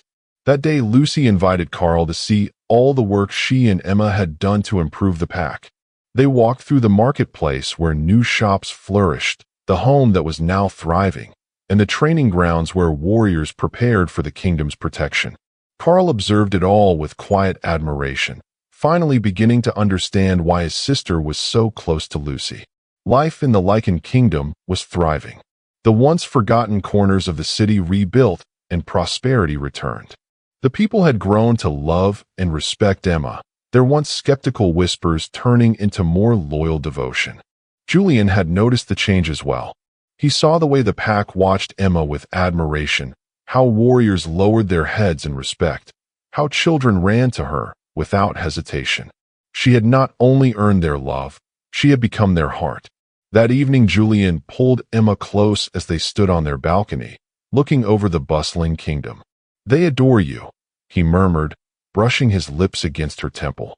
Emma leaned into him, her heart swelling with love, "Because they see what you've always seen in me." Julian turned her toward him, his eyes filled with something deeper than desire, something eternal. "Then let me show you again." With that, he lifted her into his arms, carrying her inside as the night settled around them, sealing their love once more. As soon as the door shut behind them, Julian pressed Emma against the wall, his breath hot against her skin. "I've waited too long for this," he murmured, his voice thick with longing.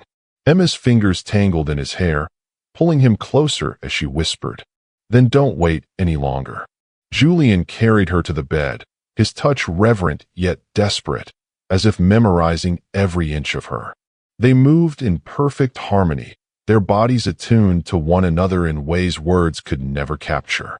Every kiss, every caress spoke of weeks of restraint finally breaking. Emma gasped as his lips trailed down her body, his touch worshiping her as though she was the very air he breathed. As they gave in to their passion, their wolves howled in unison, strengthening their bond even further. The night stretched endlessly, filled with whispered promises and shared breath, until exhaustion finally claimed them, tangled in each other's embrace. Julian held her close, pressing a lingering kiss to her forehead. "You are mine, and I am yours always." Emma smiled against his chest, her fingers tracing his mark on her skin. "Always," she sighed, shifting closer. Julian noticed her drifting into thought, his fingers brushing along her spine. "What's on your mind?" he asked, his voice low and soothing. Emma hesitated before answering. "Everything. The kingdom, my brother, the powers we're just beginning to understand. I never expected any of this." Julian's grip tightened around her waist, his warmth grounding her. "You were meant for this, Emma. Just as you were meant to be mine. No matter what comes, we will face it together." His words sent a warmth through her, and she turned to face him, pressing a soft kiss to his jaw. "Together," she echoed. The next morning Julian was working in his office. He exhaled as he recognized the scent beyond the threshold. Elias with serious news. "We have a problem," Elias stated, his voice LOW. "Alpha Duncan is gathering more allies. He's not just planning a battle, he's forming a coalition. And it's not just rogue sympathizers," Elias continued. "Some of the Southern Alphas are siding with him. If we don't act fast, we could be looking at a full-scale war." Julian's expression darkened. "Damn it, I was hoping he would fall back after his initial failure." Elias shook his head. "He's too proud for that. Losing the first battle only made him more determined. And with Mona Lisa whispering in his ear, it's getting worse. They want to tear Emma down before she's fully settled into power," Elias said, his voice filled with concern. Julian's fists clenched at the mention of Mona Lisa. "We keep this quiet for now. No need to cause panic within the pack. We prepare in silence, increase training, keep our defenses on high alert, and start reaching out to our loyal allies," Julian said, his voice filled with determination. "Duncan thinks he has the upper hand, but he underestimates us." Elias nodded. "I'll make the preparations." Julian knew he had to tell Emma the bad news first before gathering the council and elders. He found her at the home, kneeling beside a small child who clung to her hand. The sight of her so gentle, so caring, made his heart ache at what he was about to say. She sensed his presence before she turned, her expression shifting from warmth to concern the moment she saw the tension in his posture. "Julian, what's wrong?" He exhaled, stepping closer. "We need to talk." Emma gave the child a reassuring smile before rising to her feet. She dusted off her dress and led Julian outside, where the sounds of playing children faded into the background. "Tell me." Julian ran a hand through his hair, his jaw tightening. "Alpha Duncan isn't backing down.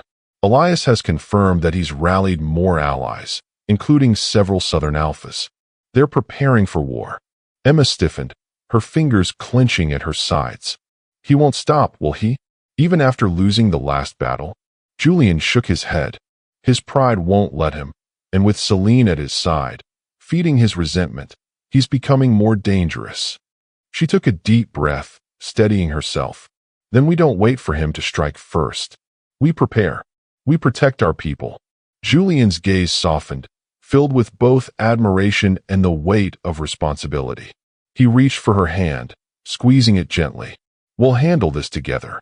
Later that evening, Julian gathered the council and elders in the grand hall. The tension was thick as he addressed them. Alpha Duncan has gathered an alliance of traitorous Southern Alphas and rogue factions. This is not just a skirmish. This is an attempt to overthrow our kingdom. Murmurs of unease filled the room, but Julian raised a hand to silence them. "Let me be clear. Our pack is strong, and we will not falter. We will train, we will fortify, and when the time comes, we will strike back with unwavering force." One elder, a grizzled warrior, frowned. "And what of the Alphas who betrayed their oaths?" Julian's voice was cold, decisive. "When we win, they will be stripped of their titles. Their power will be broken, and their lands will belong to Karl to restore the lost Lycan kingdom. Treason will not be tolerated." A silent agreement settled among the elders. They knew their king would not allow weakness within his reign.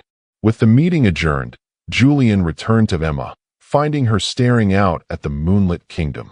He wrapped his arms around her, pressing a kiss to her temple. "It has begun, but we will finish it." Emma leaned into him, her determination matching his. Together. Meanwhile, after the council meeting, Lucy and Karl walked through the palace gardens, the cool night air carrying the faint scent of blooming jasmine.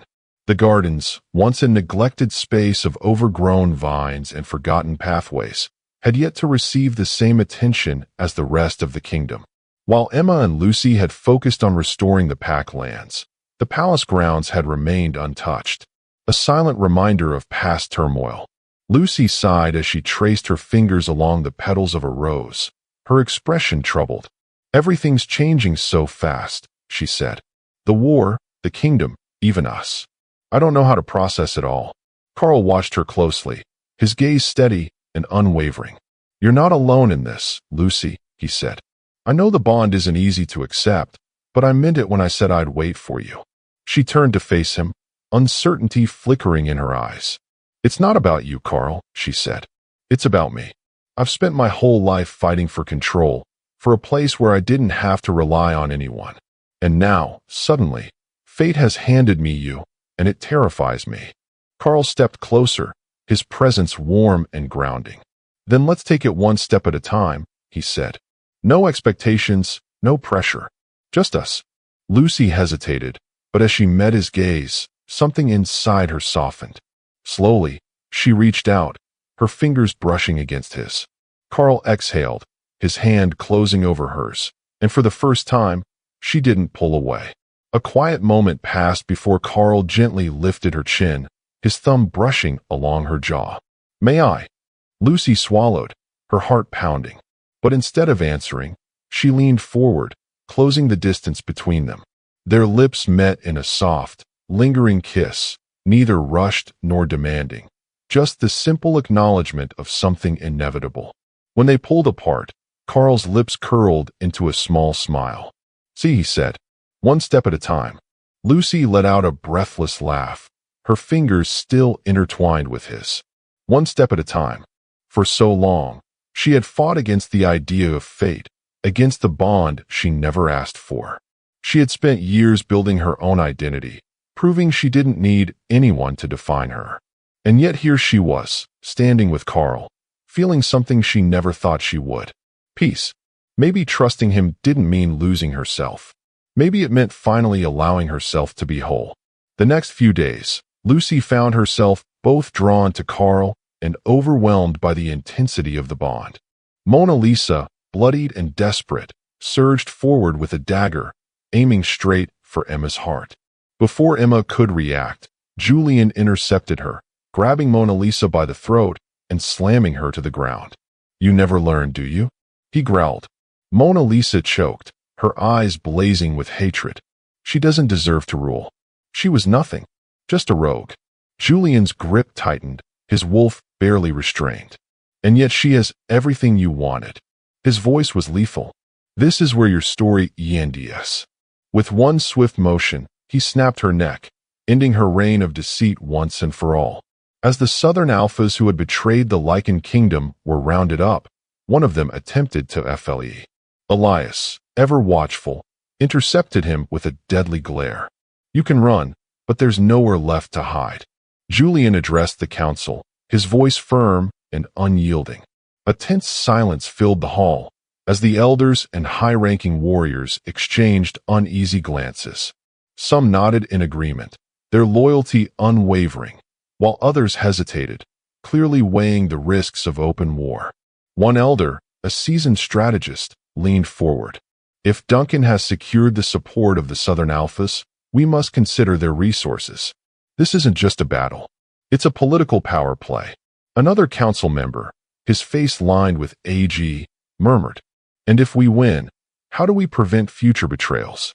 Stripping them of power is one thing, but ensuring long-term stability is another." Julian's gaze sharpened, recognizing the hidden challenges beyond the battlefield. "This isn't just about war," he admitted. "It's about securing our future. We must ensure that those who turned against us can never rise again. Those who betrayed us will no longer hold power. Their lands and titles are forfeit, and they will answer for their treason." The room remained silent for a moment before a collective nod passed among the council. The decision had been made. The Lycan kingdom would not fall. With Duncan and Mona Lisa gone, and the Southern Alphas stripped of their ranks, Kieran fully stepped into his birthright, reclaiming his position as ruler of the Southern Lycan kingdom. As the dust of war settled, Emma stood atop the palace balcony, Julian's arms wrapped around her waist. "It's over," she whispered. Julian pressed a kiss to her temple. "And now, we build a future." She leaned into him, knowing that together they would face whatever came next. That night, as the kingdom celebrated, Julian took Emma by the hand and led her away from the noise. He brought her to a secluded terrace, overlooking the vast lands that were now fully under their rule. The moon bathed them in silver light as he pulled her into his ARMS, brushing a soft kiss against her forehead. "You did it," he murmured, his voice full of admiration.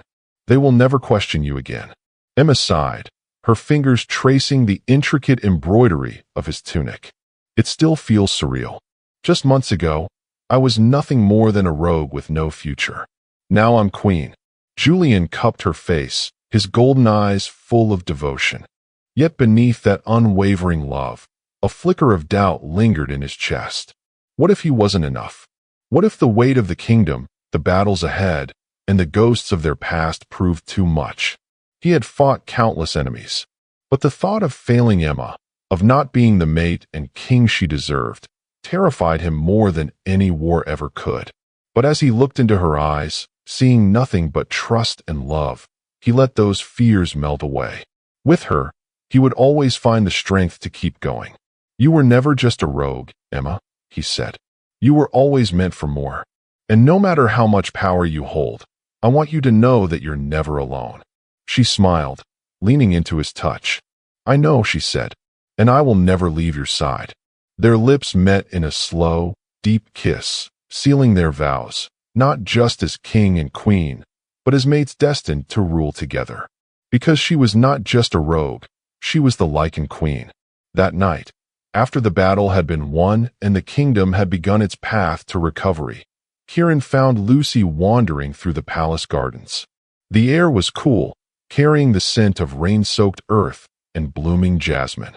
He watched her from a distance, his wolf restless, yet patient. "You're avoiding me again," Kieran finally said, stepping closer. Lucy turned, her expression unreadable. "I just needed some air."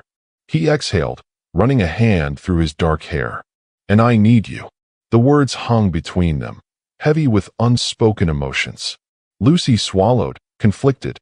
She had spent so long resisting fate, but standing here, beneath the moonlight, she could no longer deny what her heart already knew.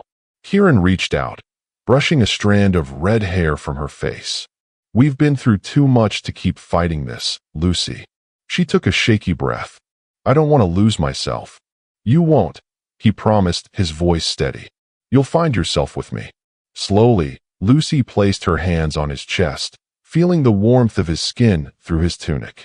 Kieran cupped her face, his thumb tracing the curve of her cheek. She closed her eyes, finally surrendering to the pull of the mate bond. Their lips met in a slow, consuming kiss, one of acceptance, of surrender, of love. The bond between them flared to life, sealing their fates as mates.